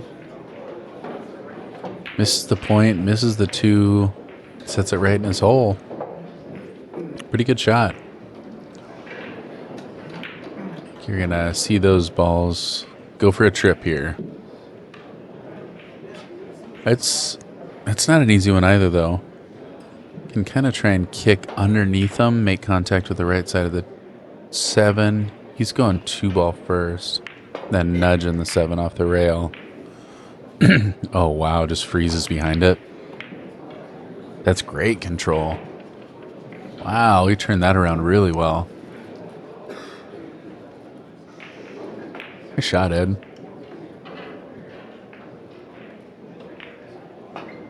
I think you're kind of forced to do something up table here. You can thin off the 9, try and come behind the left side of the 3 ball here. Also just play off the 13. Play off the 12, leave him up in the corner. Just kicking. Well, you keep your 7. You lose the ball, but I know he's not worried about running another ball. Does he leave a pathway for Ed, though? Ed might be able to see that 7. Man, if Ed can see the 7 to bank it, we know what's happening there. Got to do some pretty nifty cue ball work, but you know Ed's got it in him.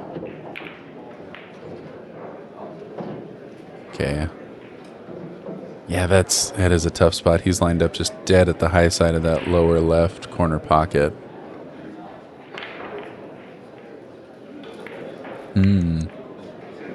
Yep, tricky spot. Looks like you can see the 8 ball. He could play off the high side of the 8 and underneath the 7. Thin off the 2 here and try and get underneath the 7 also.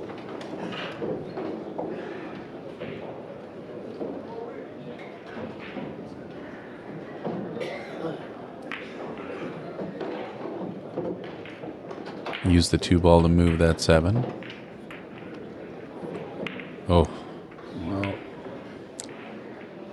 I like the idea, but that was about as dead hit as you can get. All right.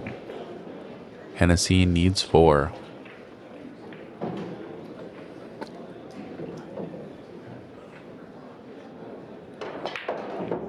You're going to see a very deliberate, determined Hennessy here. He is not going to let this one slip away.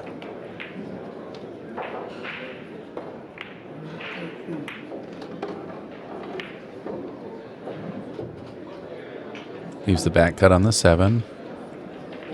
Yee.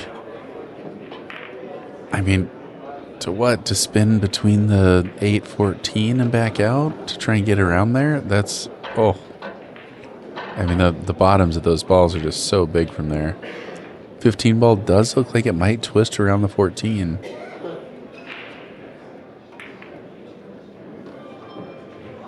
Does so beautifully.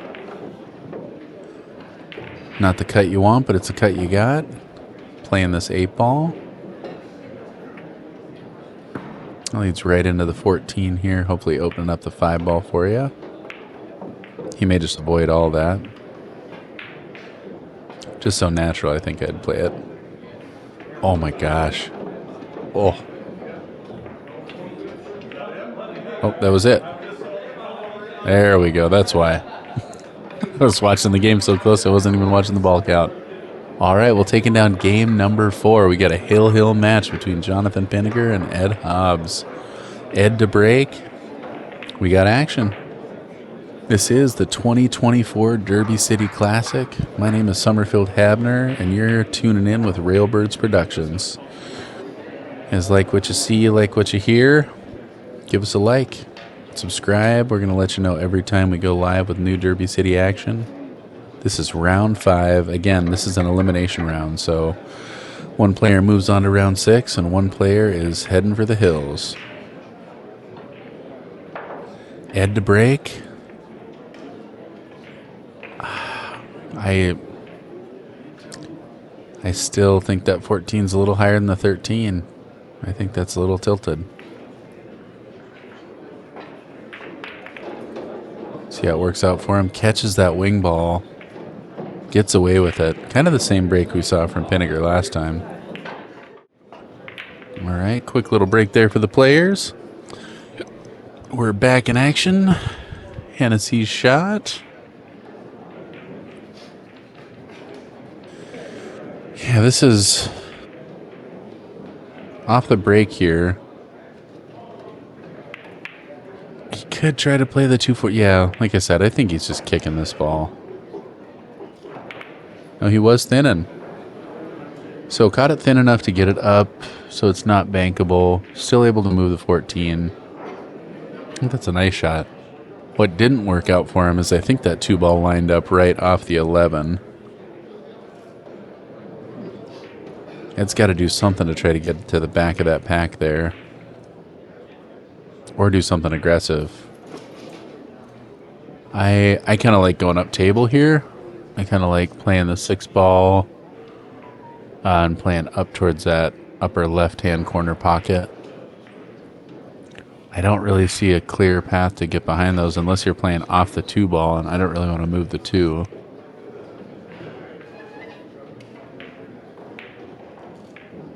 I am curious to see this one. Wow. All right. Well, gets away with that one.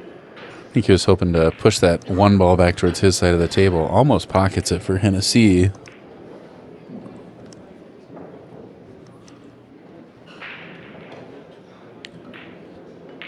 He's got the straight bank. It does work around the 1 if you hit it right.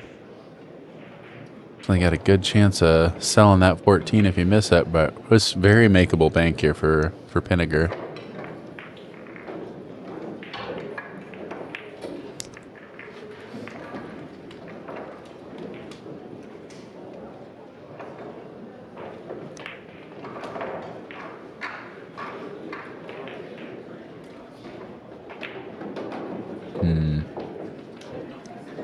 I kind of like playing the 11-14 bank here. You really got to stiff this, and it's a pretty narrow window between that 1 and the lower rail. Yeah. That's a nice shot. Moving both those balls, taking the advantage away, putting them up in the pack. It's a pretty shot. I think Ed's probably just going to kick under this one and knock it up table.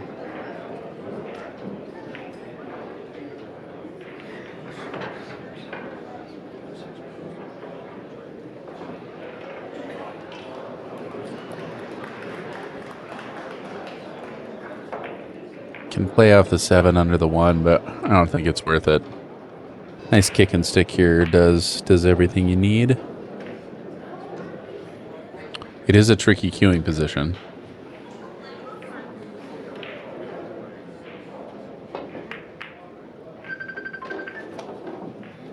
Nice shot there. Phone's ringing, dude.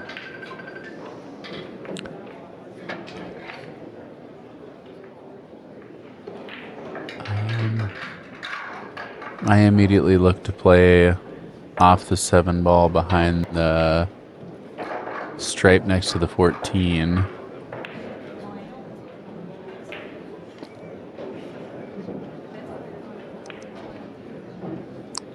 You can definitely do a lot more with moving the ball, just going straight into it. Yeah, just going right to the backside of that 14. Well executed. Ed might have a bank on this 13, but yeah, I don't think the math adds up on that one. If he can keep the ball low enough, I mean, he's got a chance. Okay, he's just thinning off it.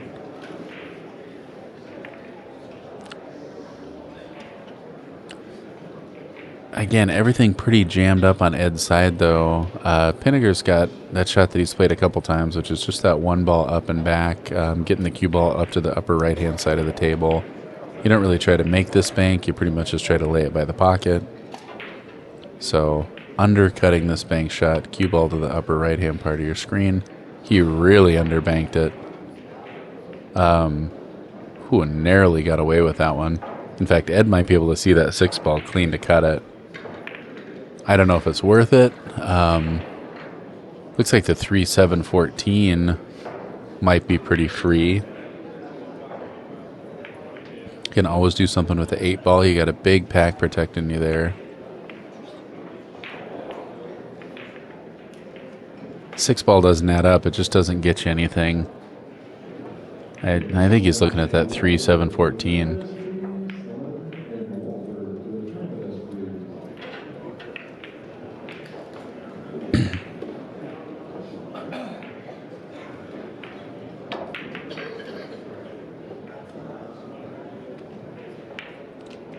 Big corner pocket from there if you're rolling it.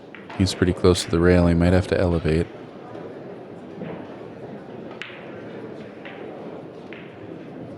Yeah, so angle off there is looking... Look out, corner pocket. Yeah, so he's hitting bottom side of the ball, so he's going to draw into that side rail. Oh, man. 2 at a time. All right, drills the shot. Unfortunately, yep, pockets that ball.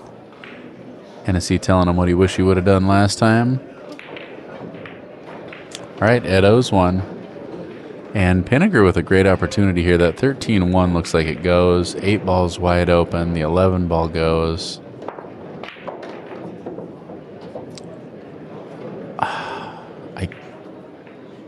I guess you start with the 11 here. I mean, I think the 8's the obvious one, but I'm going to set up a pretty steep cut on the 8 if you're getting back to the 11. The nice thing is that as long as you're on the right side of the table, nothing goes for Ed.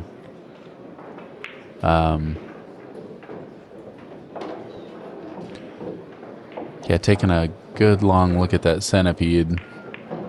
I mean, I think the 14-10, 4-2, 13-1 is wired, you know? That's the obvious shot here. Just kidding. I think you either start here with the 11 or the 8. Be surprised to not see him start with the 8, but definitely got to make that ball.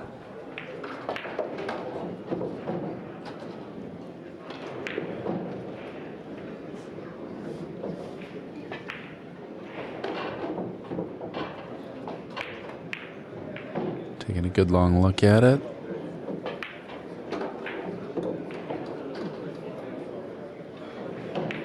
Kind of looking at how his cue ball would come back through there.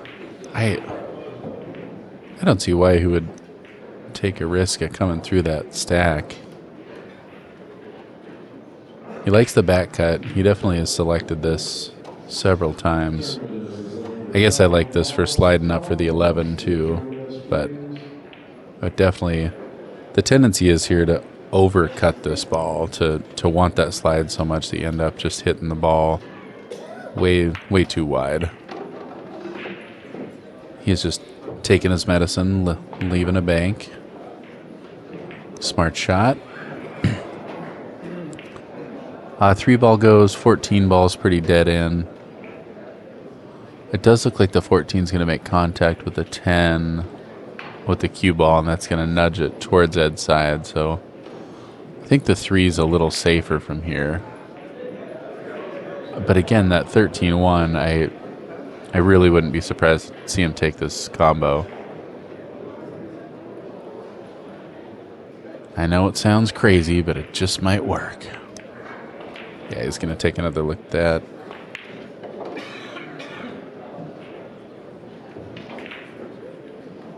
If it wasn't as wired as it was, I definitely wouldn't even be looking at it. I think he really thought he was playing the 14 next, but just not wanting to sell that 10 ball. Yeah, it does make contact with the 10. Has to force it to get around it and just rattles that ball. Gets pretty fortunate with how it rattled, though. Hangs up in the pocket. Pinegar with a 1 to -1 lead.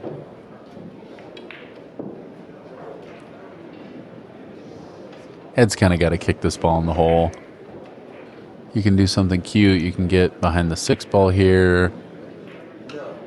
You can take a foul, but I think you're just delaying the inevitable. I think a kick to the 14 makes short work of it.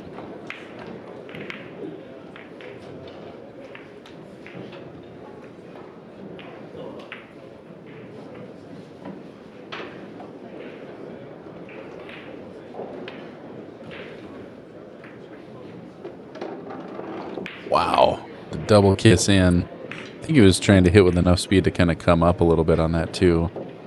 I think it worked out pretty well for him though. Pinegar would really like to protect that combo. Playing straight into that ball, probably behind the 7. Oh no. He wanted to jostle it up. Does so. Opens up the 1 and also opens up a bank on this 13 ball. I don't think he's going to be happy about that. It's not without risk for Ed, but it looks like he can draw into the 13 and not, or sorry, draw into the 10. Not really bother jostling that 4-2-15. I'd have a hard time not shooting that ball.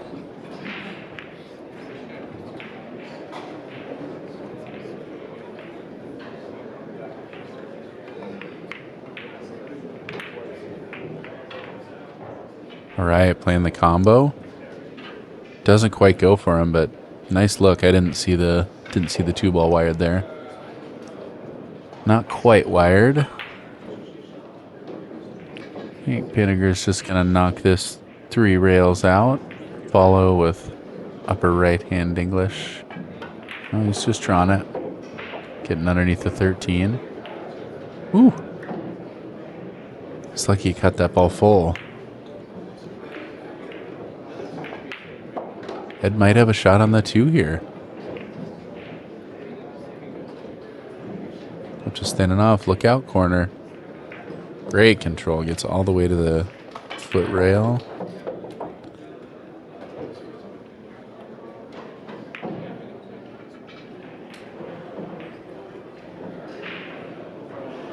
Nothing really banking for Ed on that side. Can follow the 13 and get behind the 14. He can also just thin off the 13.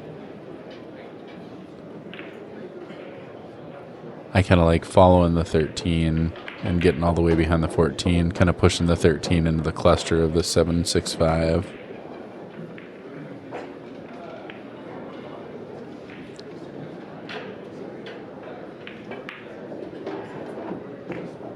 Looks like he's playing off the 2. Gets that rail, gets on the 13 ball. Wow, that was a touchy shot that was beautifully, beautifully executed.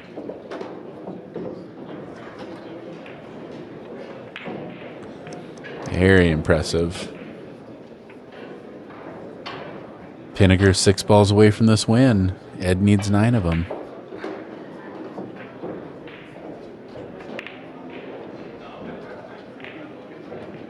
He overhit that ball.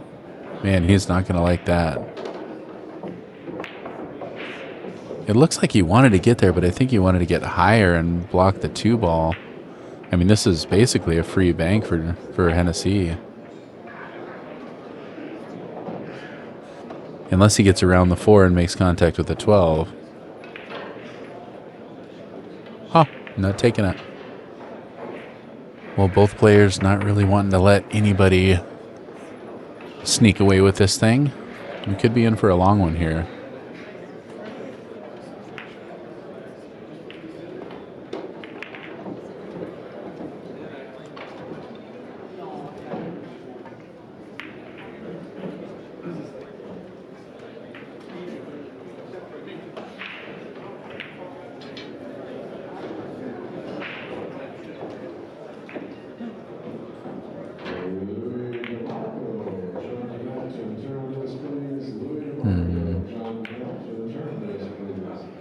If I'm Ed, I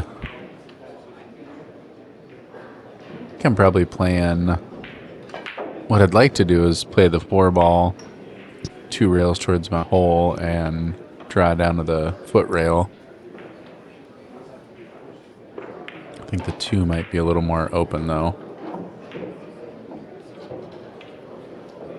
Gets over on his side, doesn't leave a return bank. I mean, there is a return bank, but that would be, I'd be surprised to see him take it. The 410 is pretty interesting here. Looks like you can take a pretty free swing at it, but the odds of you leaving a bank for Ed are pretty big, and both these players really tightening up right now. This is elimination. Nobody wants to be out of the tournament.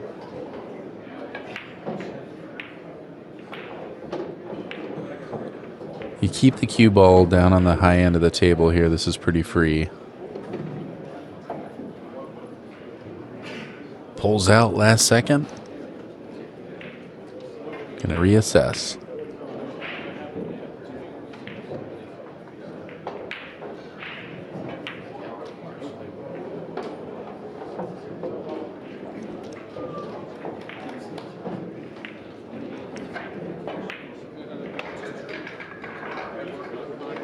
Yeah, I like the 410 here.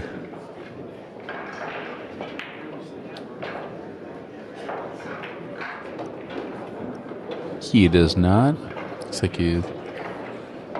like maybe he was wanting to just draw off that 1 down to the foot rail. I don't know why he'd want to move that 1 too much right now. It's kind of his stronghold.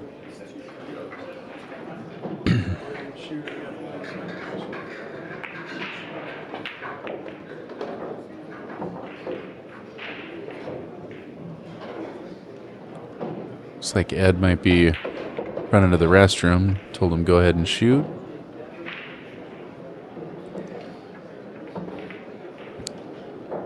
It's got a think piece of a shot here anyway, so might as well take your time.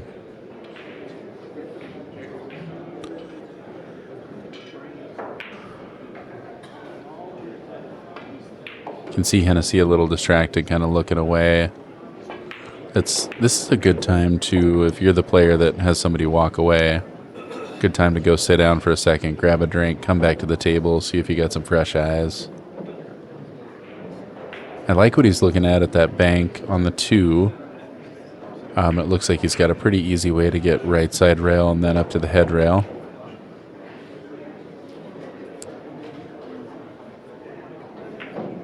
Probably not selling too much. That 7 ball might go from up there. The 11 ball might go, but If you get your ball close enough to your hole, your opponent really can't afford to take that shot.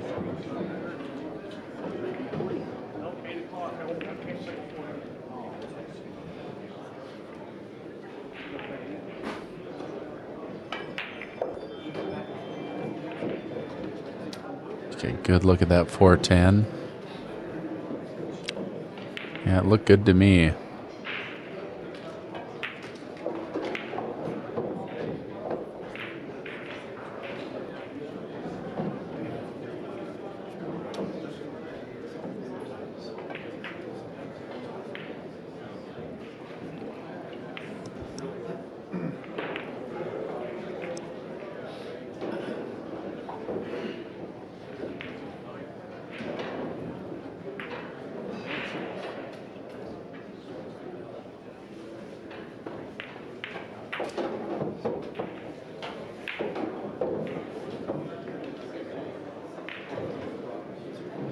All right.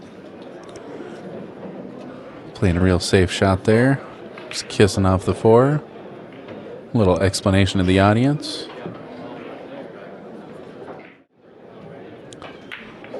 Well, Ed making it back. And things look a lot like they did when he left.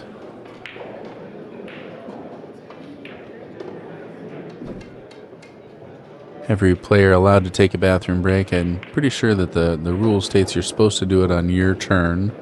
3-hour matches like this, I mean, you get into, just player courtesy. Both these players obviously giving each other a break on that one.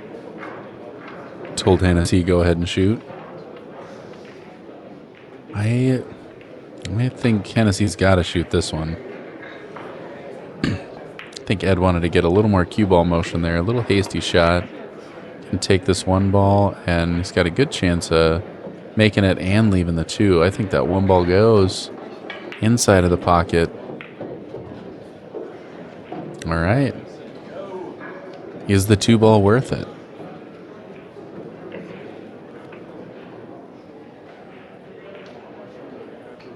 You know, yeah, you wish you weren't on the rail shooting this shot, but got a good chance of pocketing this ball. You just got to make sure you're careful of that 11 ball. If you really roll this ball, you can sell that 11, and that can get you in trouble. You got to push forward and set yourself up for the bank. Yeah, if you can roll forward, leave yourself on the 13 or the 4 ball next. Good things can happen from there.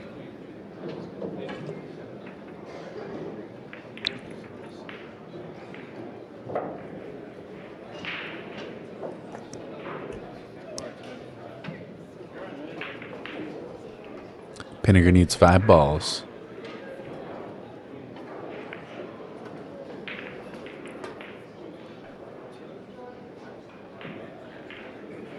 All right, he's looking at the 11. 11 ball's got a clear path. I like that because that's, Ed's threatening ball at this point. It looks like the 11 cuts, and that leads the cue ball right into the 7, which might hold him up for the 4 or 10 next. That's a good shot selection.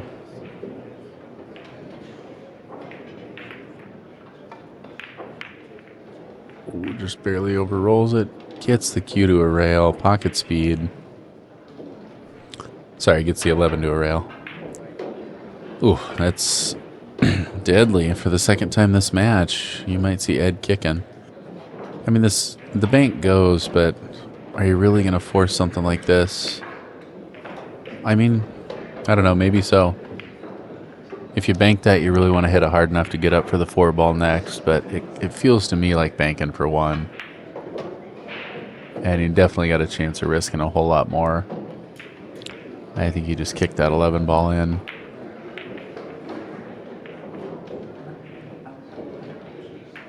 Also try and shoot the 10 off the high side of the 11. You got a chance of bringing the 10 ball back to your side, maybe even making it. Looking at the bank and what that would look like. Cue ball should get it out of the way just fine. Again, you just gotta, if you kick that ball, you just gotta make sure you make that 11.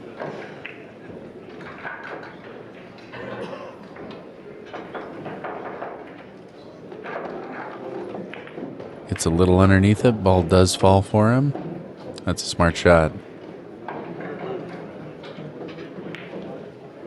Hennessy needing 4.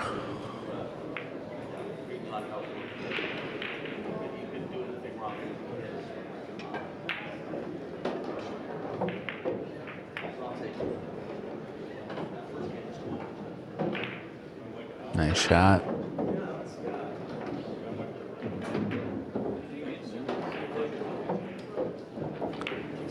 I tell you, if I'm Ed, I'm really considering moving that 13-12 right now. I would be just about sick of having my hole blocked like that. I think you can thin off the bottom side of the 13, come down to the foot rail, and rearrange the furniture there. Those balls aren't doing you any good if they don't go.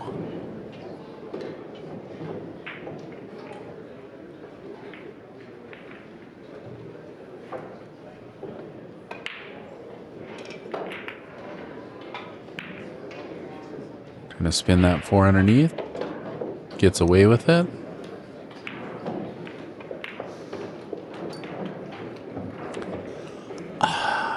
Can't tell if that 15 blocks the 13. If it doesn't, Pinegar's got a pretty free bank there. He's got a pretty free bank on the 9 ball too, considering the way that pocket looks. I guess the 7 ball goes.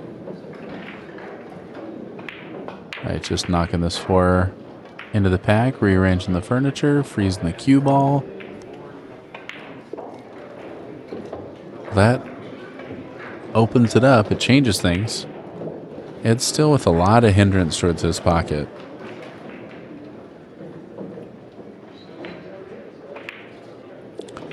I kind of like thinning off the 3 ball here and trying to get behind the 9 up table. It's that real firm.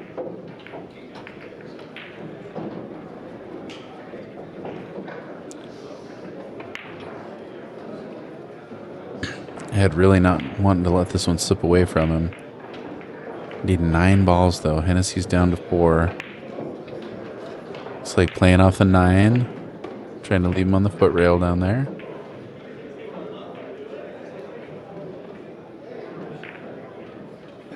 Just about gets there.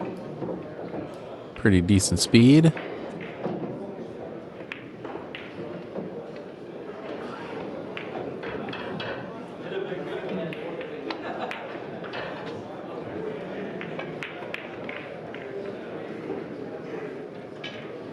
Ed pushing the 15 into his side of things.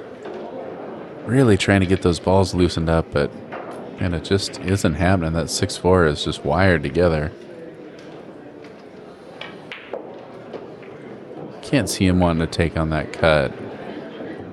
Just play the 14 straight through. 12 ball straight through. Yeah, keep him shooting those long shots. I mean, you've seen Ed take some big strokes. Wiser man than I once told me, I mean, you shoot big shots, big things can happen in a bad way, and you take littler shots, usually contains the damage, so. Trying to get all the way under that. What a shot for Ed. Beautiful getting under that 13 ball. Does loosen up those balls on his side also. Awesome shot.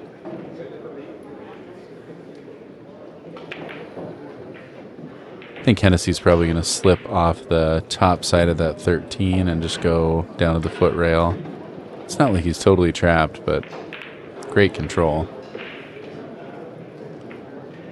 He's looking at taking this cut on. Ooh-ah. That's close proximity. So I guess he's planning on going right side rail, left side rail, back over. Yeah, I think this is a smarter shot. That's what I thought he'd do.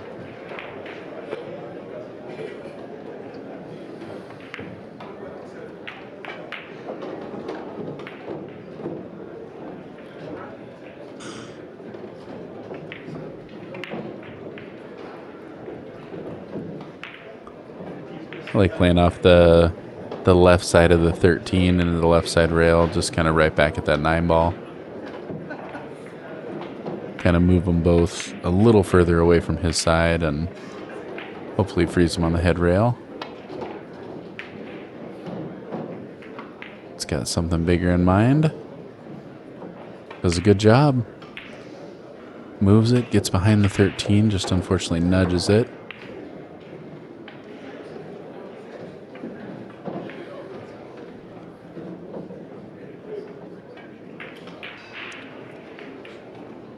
He looks like he's just trying to knock the 9 back into the pack. That's a very simple way to go about that. Nice control. Not many things can go wrong from there.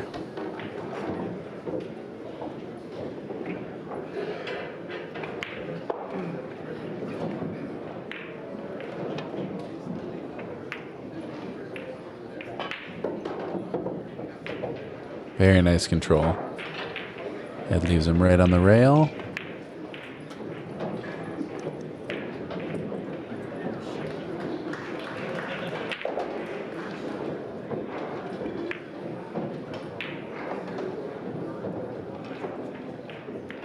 Just pocketing that 10, huh? Oh, he was trying to get around there. Doesn't do it. Catches the 13. Wow. Stays alive. That could have been devastating. Man, oh man.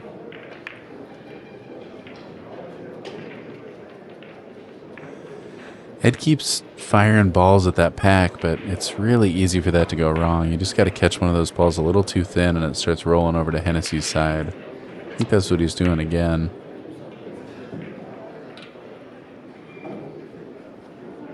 All right. Gets it closer to his hole. Gets fortunate not selling anything. Hennessy's got a back cut here, and it looks like a pretty free one. He's just playing the 13 off the top side. Yep. Yeah, he likes the wedge there for Ed.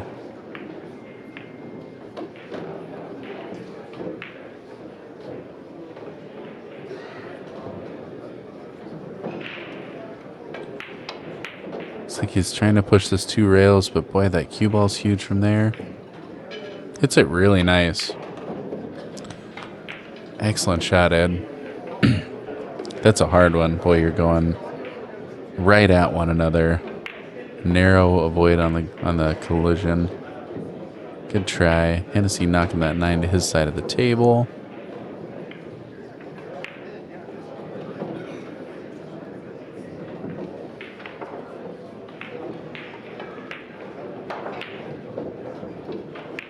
I prefer just kicking this ball out. I'm going to kick into the foot rail with some right English.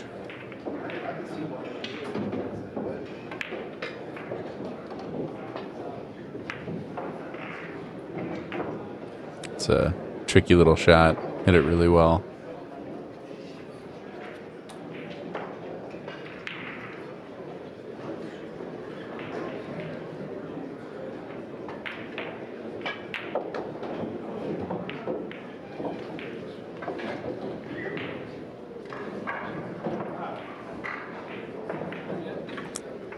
I think I like just thinning off the 9 and coming head rail back down to the foot rail. Looks like he's playing off the 4 and behind the 5. No. 7 ball. Man, if he's looking at slipping that 7 ball through their 2 rails. Oh, just getting them opened up. He's got something on his side, but not for long.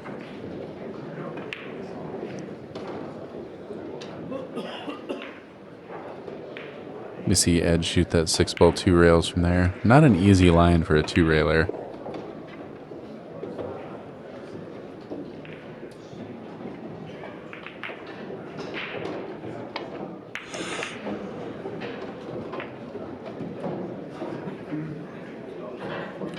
Right, using that 9 ball to bank through that whole asteroid field to get on the 2. Gets the 2 close to his pocket. The journey's not done for that 2 ball.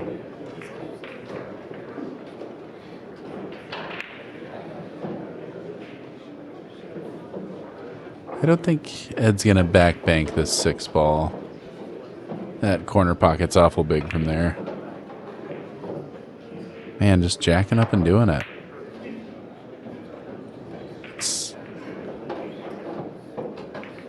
Oh, yeah. I don't know that that's worth it. Overhit it that far. So jacked up over the 3 ball. Man, Hennessy's looking at that path through all those balls. I don't see it happening. And you get a free shot here on the 6. Free shot on the 5. Right, playing off the thin side of the 7. Trying to make that ball. Sells a bank. I feel like that's a big mistake. I haven't really seen him do anything aggressive or offensive in quite a while. That would sell Ed a chance to get back in this thing.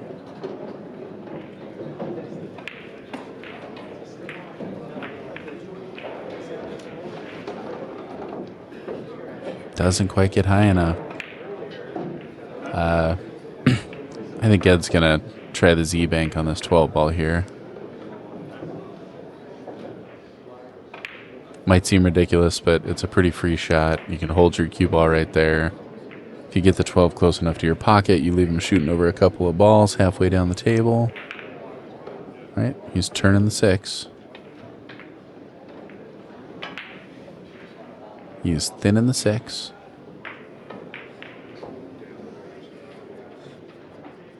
It's got to spot that one. Good call.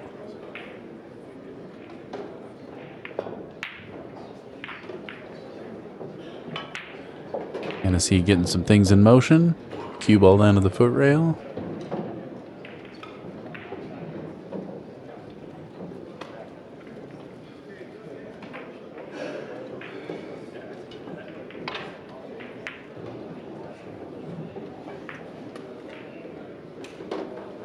Wow.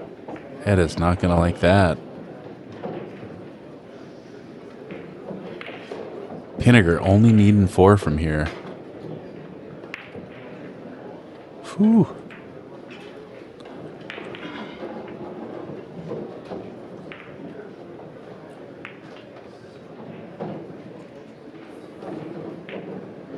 Gotta make sure he gets on this 5 after the 6.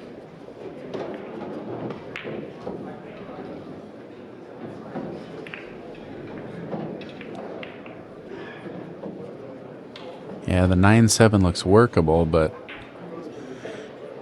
you only need 4. You really don't want to be taking a combo. It's nice, nippy little draw stroke. Looks like it draws you right into the 10 ball.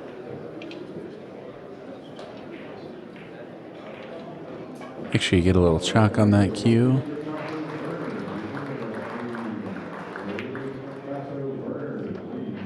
Gets around the 10.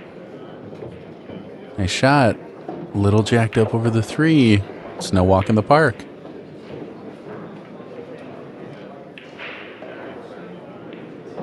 All right, he's got room around the 3. I like just rolling down here for the bank on the 2. Oh no, he dogged it. All right. It happens to the best of us. Pinegar needing 3, 5-0.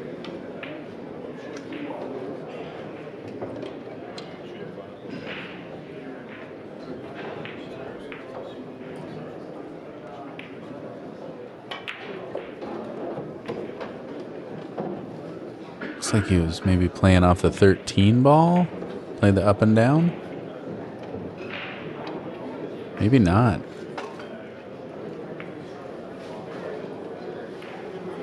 All right, Ed's got an opening. There's nothing blocking his hole.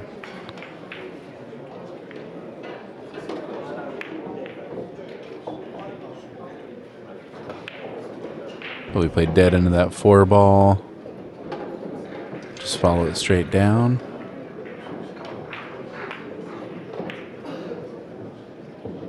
Yeah, I like that shot. Got to be really careful not to touch that 2 ball there. That can go wrong.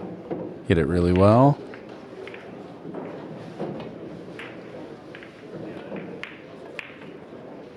Moves the 4 ball over. And we got some balls jamming up his pocket again.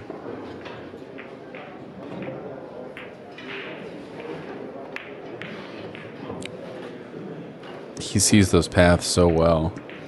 Great shot.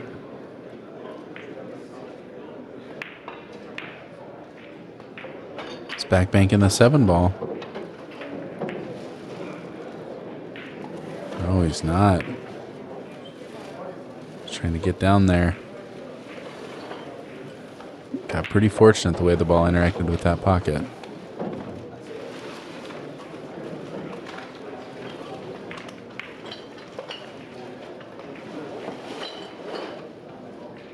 Pinegar looking at getting crafty with a little twist on the 7. I don't think he's going to like that. Not with that 2 ball so close.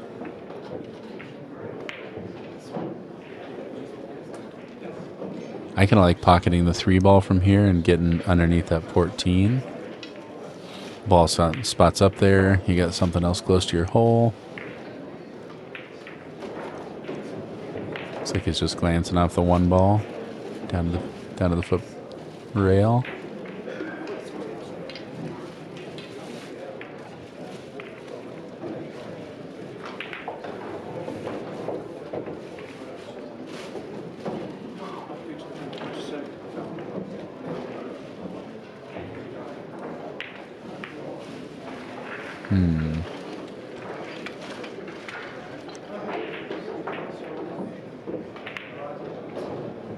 Yep. Just thinning off that ball.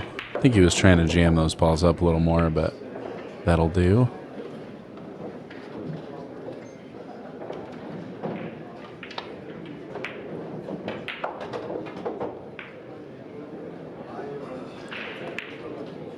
Boy.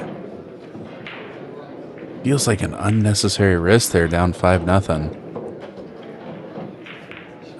I don't feel like it gains you that much. I mean, he does get all the way to the right, protects that ball, but he's got a cut on the 12, he's got a cut on the 4, he's got a bank on this 14 ball, and or 10 ball. And it looks like he can kind of freeze up on the 9 if he chooses to. So protects it with the 9 ball, doesn't sell a shot. You're seeing the referee warn for the 2-hour mark, so this is 2 hours through this match.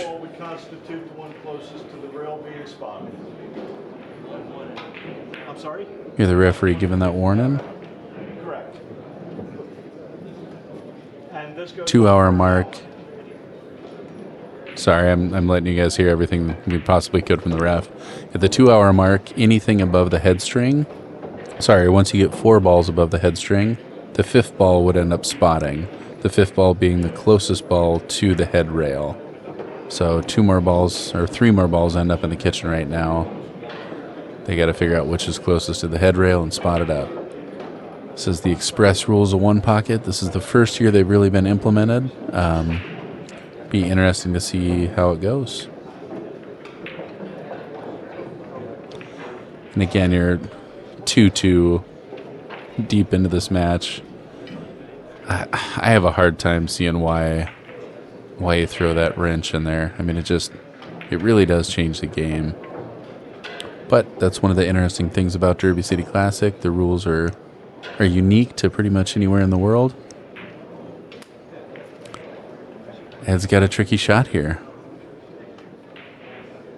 I was just looking at that. I like rolling up on the 15 and just freezing him behind there. Nice shot.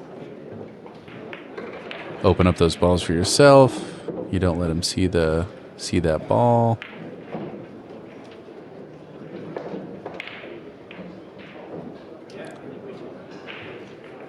Wow, taking off the butt. So he's going to try and do something nippy here. Really want to make sure you're able to see this one.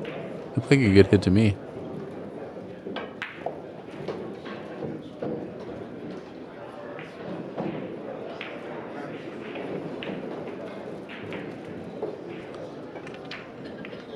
Tough spot for Ed. I mean, you almost got yourself in your own trap here. You got a 2-railer on the 9 if you can really float to that top side rail here. Real tight. Opens up the balls though, gets to a great spot with cue ball. Very nice shot by Ed Hobbs.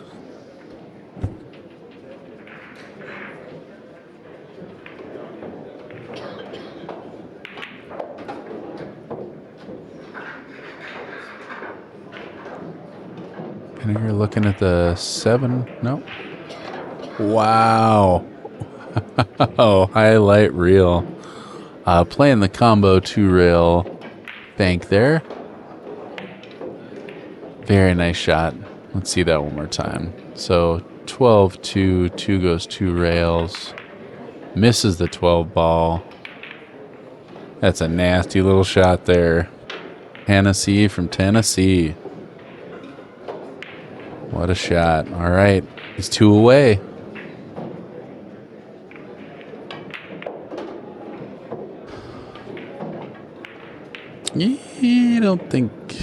I don't know if that 4 ball goes through that 212. I do know I don't think it's a great idea to try it. Never mind. Ed's at the table.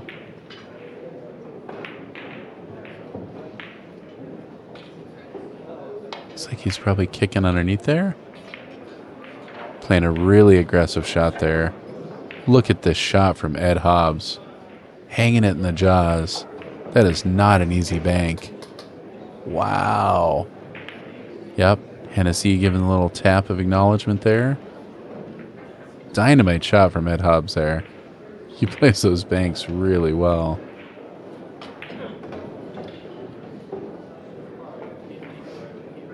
Almost got to try to make this ball for Ed. I mean, when do you fire that 4 ball? I think so. I think you play the 4, knock the 2. I mean, the real question is, do you go right side rail first or just go dead into the 2? Worst thing that can happen is you hit it too good. Looks like he's playing off the 9 instead to make it. It's a dynamite shot. Ed's got 1 on his side.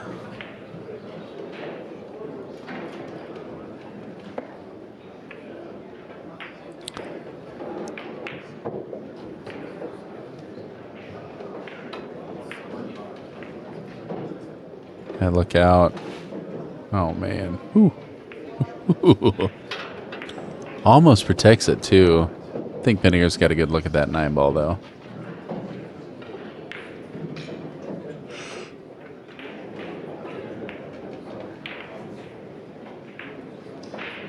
Yep. Spanking it right up back into the trouble area for him.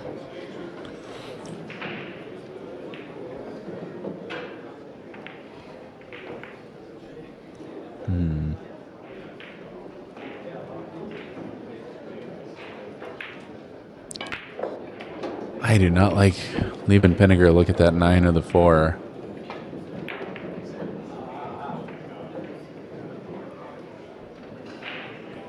Right, moving the 12, following it down, and hoping to get under the 7-5, it looks like. Doesn't quite get there, but that'll do. He doesn't get under him, but right on top of him might be enough. Hennessy's got a bank here. But I kind of don't think he's going to take that. I think I like knocking the 9 to my side, following it down. Dangerous to sell a bank, though. All right, thinning off the 4.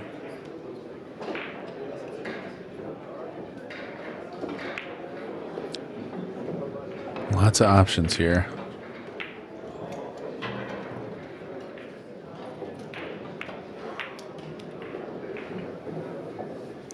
Look out, corner pocket all the way through there. No way.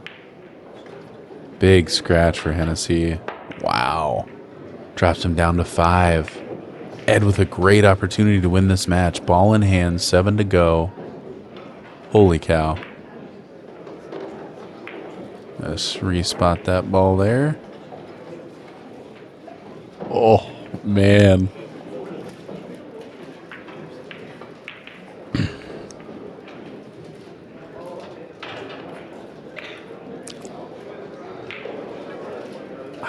I think you start with the 4 ball here.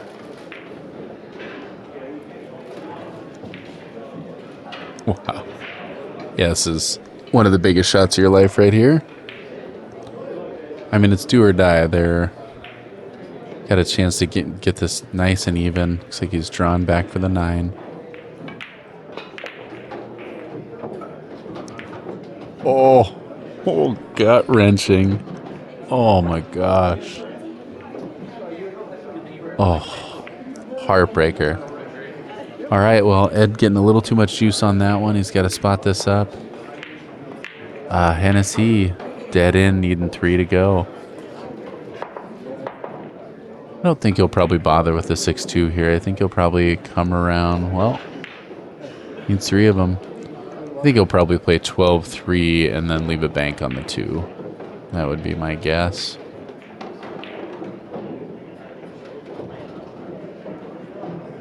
Wow, look at that. Well, that's what happens late game 1 pocket. Nothing comes easy. Little things like that happen. Just knocking him over to his side. Cue ball right on the foot rail. Pinegar taking a 6-0 lead.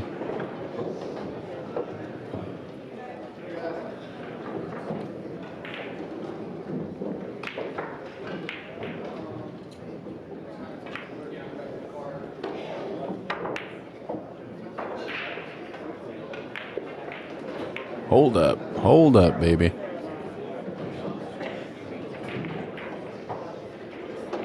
Whew. I don't know if he wanted to leave that much of that 6. Still a really risky shot for Hennessy. Yeah, doesn't bother.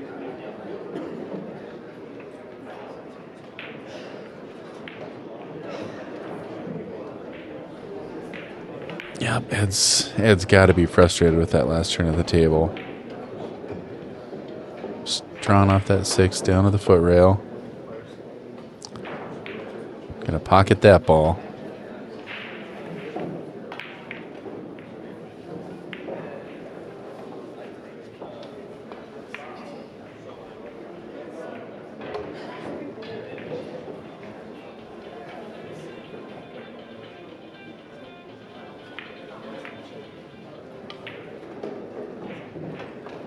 Just clustering them up.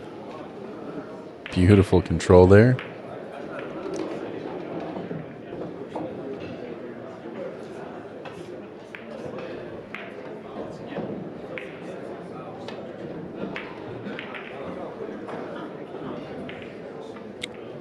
I like that shot that Ed shoots. Forcing it to the other side of the table, floating right down there. Again, doesn't get over there, but nobody wants to be jacked up over this ball.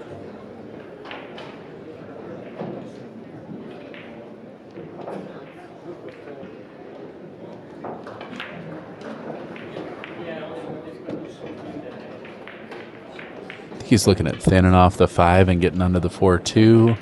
That close to the rail, that steep of an angle. I'm a little nervous about that. You get a double kiss. End up selling the 9. If you feel comfortable, I mean, the bank on this 9 ball is... Oh, you don't want to hit it that hard. Gets lucky, keeps it low. Good shot there from Hennessy.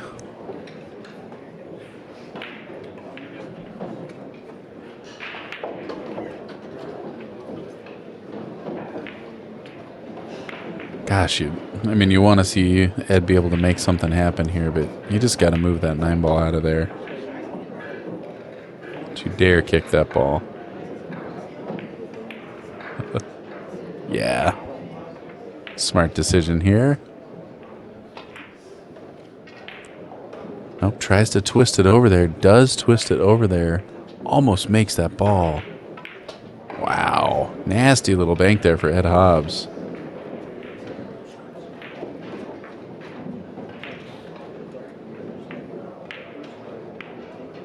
Taking on the 3 ball.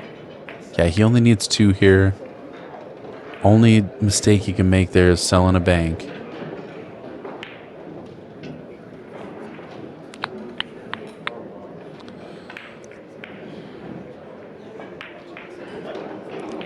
Yeah, I mean, what can Ed get on from here? He can make the 9 and he can put himself in a position to remove the 3 for sure. He can also just try to remove the 3 and use it to block the 9. Doesn't look like Hennessy can get that 9 ball out of there.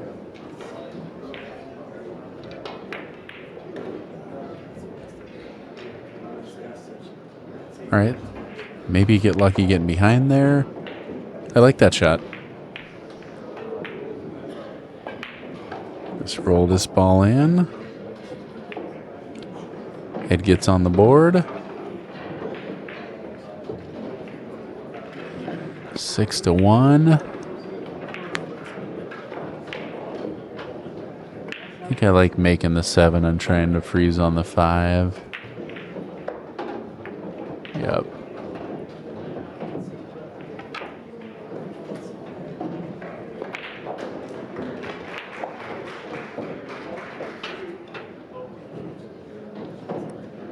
Is he going to try and cut this ball in? No. Yep, just knocking it up. Still on his side.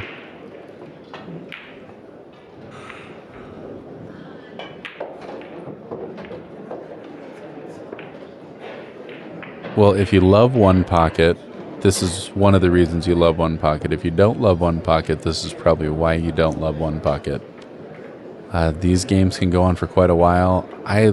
I love it. I think there's some real strategery in these games. Obviously, these late game scenarios get really, really difficult. The discrepancy between how many balls people need, not the discrepancy, but the big difference in how many balls are needed. It's interesting to see how different players play that. Whew. I don't think Ed's going to be happy about that. He did not want to sell this bank. That 5 ball's really tight on the rail, though. Not sure we'll see Pinegar take that one on. Right, looks like just thinning off the 9. No, he's banking it. Gets it close.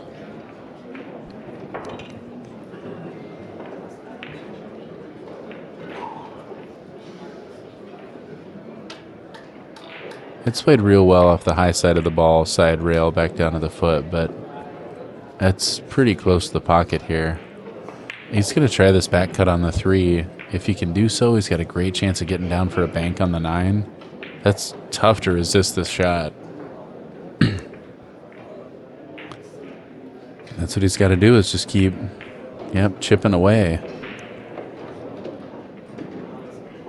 This is do or die, though. I mean, you miss this cut and this game's over. Taking a good long look at it.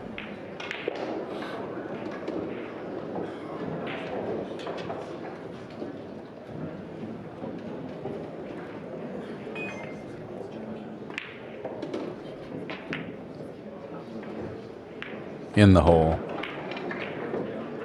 Perfect lead for the 9. Nice shot, Ed.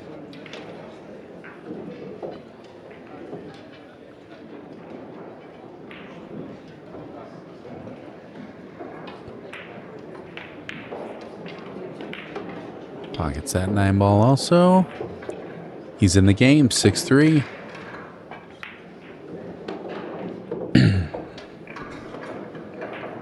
He's hit that off-angle bank from the left side back to his pocket really, really well. I think that 5 is just too tight there. Gonna open these balls up.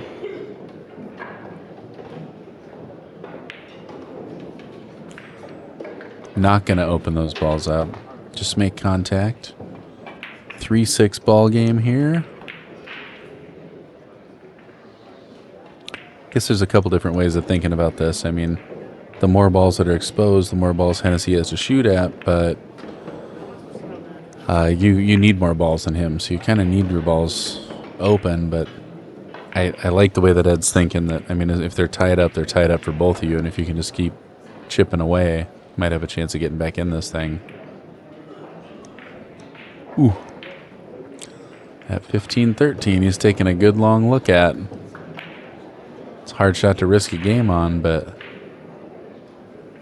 it looks pretty straight to me.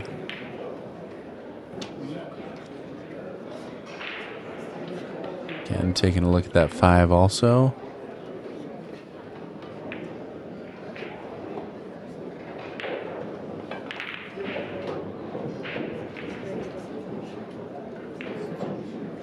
He's kicking at that combo.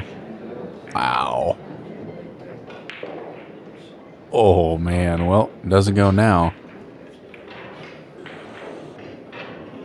I kind of like spinning into it. I kind of like playing in the right side rail and into it, but he had a way better look at it than I did. Pinegar can play this bank too. Can definitely bank this 4 back at his hole if you'd like. You got to make sure the cue ball gets out of the way though.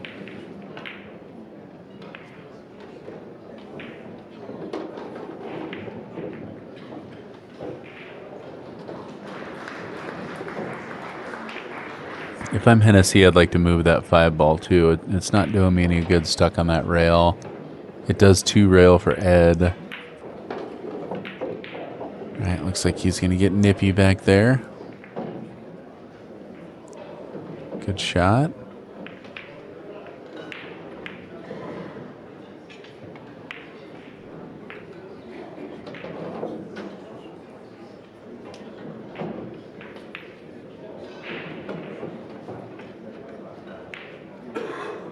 Wow. Fancy. Yeah, boy, those close proximity shots, that's the last thing I want to be doing behind my back. 10 off the 6, can he get... Yep. He got there. That's what I mean by that 5 ball. Ed's got a great 2-railer here. Kind of got to shoot it.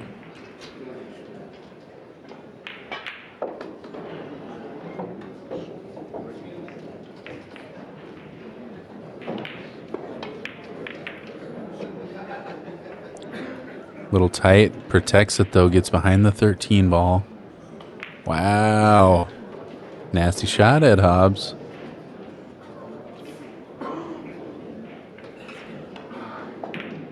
Yeah, I mean, doesn't look like he can kick around that 13 to get to it. Kind of got to kick side rail and underneath it.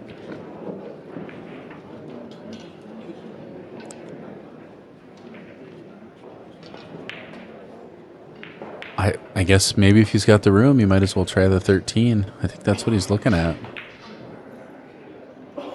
That is just not an easy shot. It cost him last time, too. It cost him 2 balls.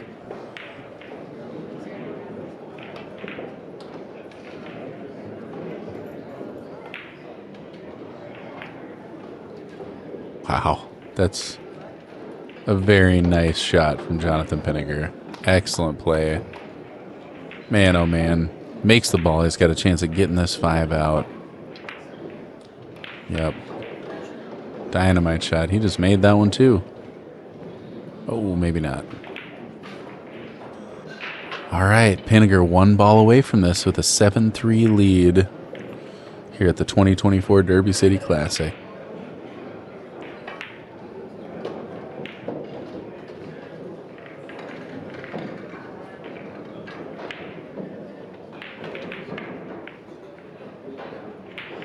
Seen a lot of players playing the kick into the 5 ball to bank it off the left side rail back at your hole.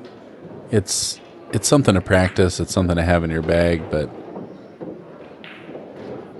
boy, oh boy, that's a tough shot to risk the game on. Playing off the 15, probably back down.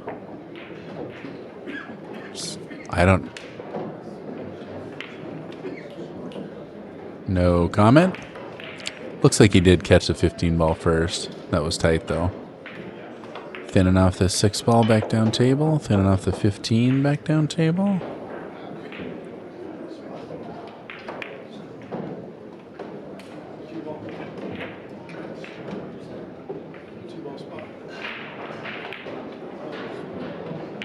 Yep. Okay, so comes into play. Yeah, I didn't even think about it either. Closest to the head rail, 2 ball spots. Boy, oh boy, that's a hard thing to keep in the back of your mind. Does create a viable shot here for Ed.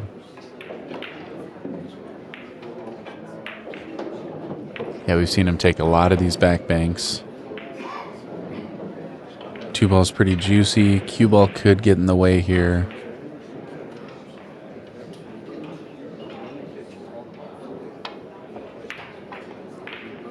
Banking the 15, moving the 5 ball. A lot going on with that shot. Really nice attempt. Staying aggressive, Ed Hobbs. Meanwhile, Pinegar 1 ball away from winning this match.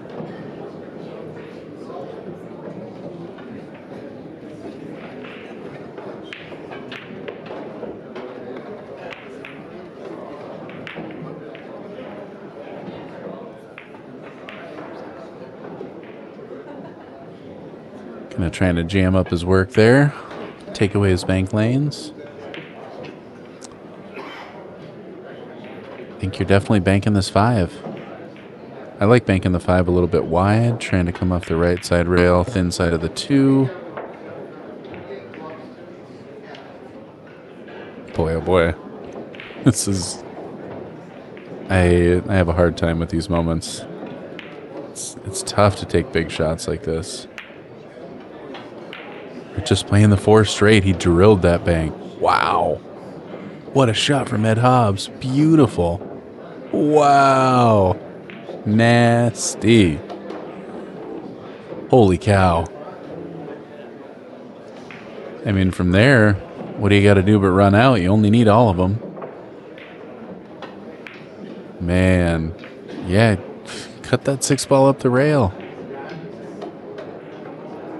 Wow. What a shot. Yeah. Absolutely. Yeah. Interesting, yeah. It's a... Oh. My gosh. Yeah, boy, oh boy. So, a phenomenal bank there. Huge risk. I mean, if you would have missed that ball, definitely leaves him dead in on a 5. Pinegar getting both of them out. Ed Hobbs down 4-7. Not playing like he's down at all. He is firing at balls. I don't see why you wouldn't bank this 2 ball.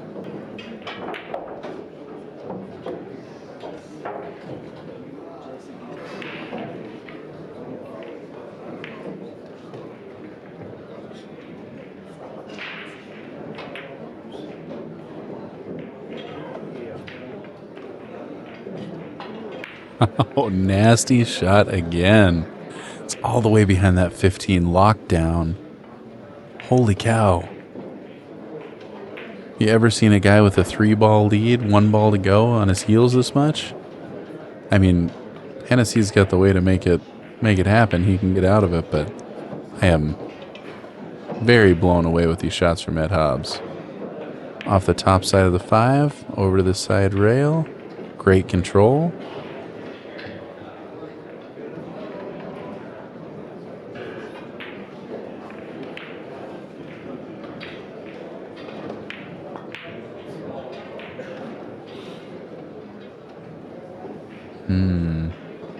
Ooh.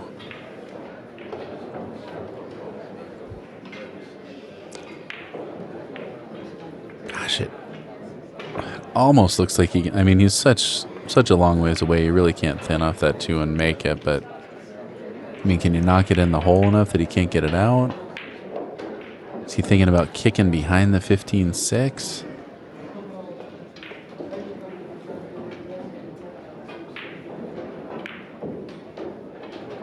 Good chance of selling a shot here. Boy, oh boy.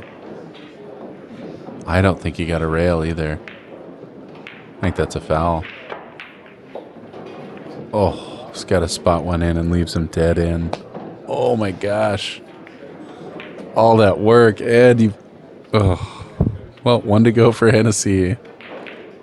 That could be all she wrote here at the 2024 Derby City Classic for Ed Hobbs. This is round 5. Excellent tournament from Ed. What a match there. Hennessy taking that one down 3-2. This has been Somerfield Habener here with Railbirds Productions. Thank you so much for tuning in. We got a ton more Derby City Classic action coming your way. Don't miss out. He said, God damn, it don't ever fucking say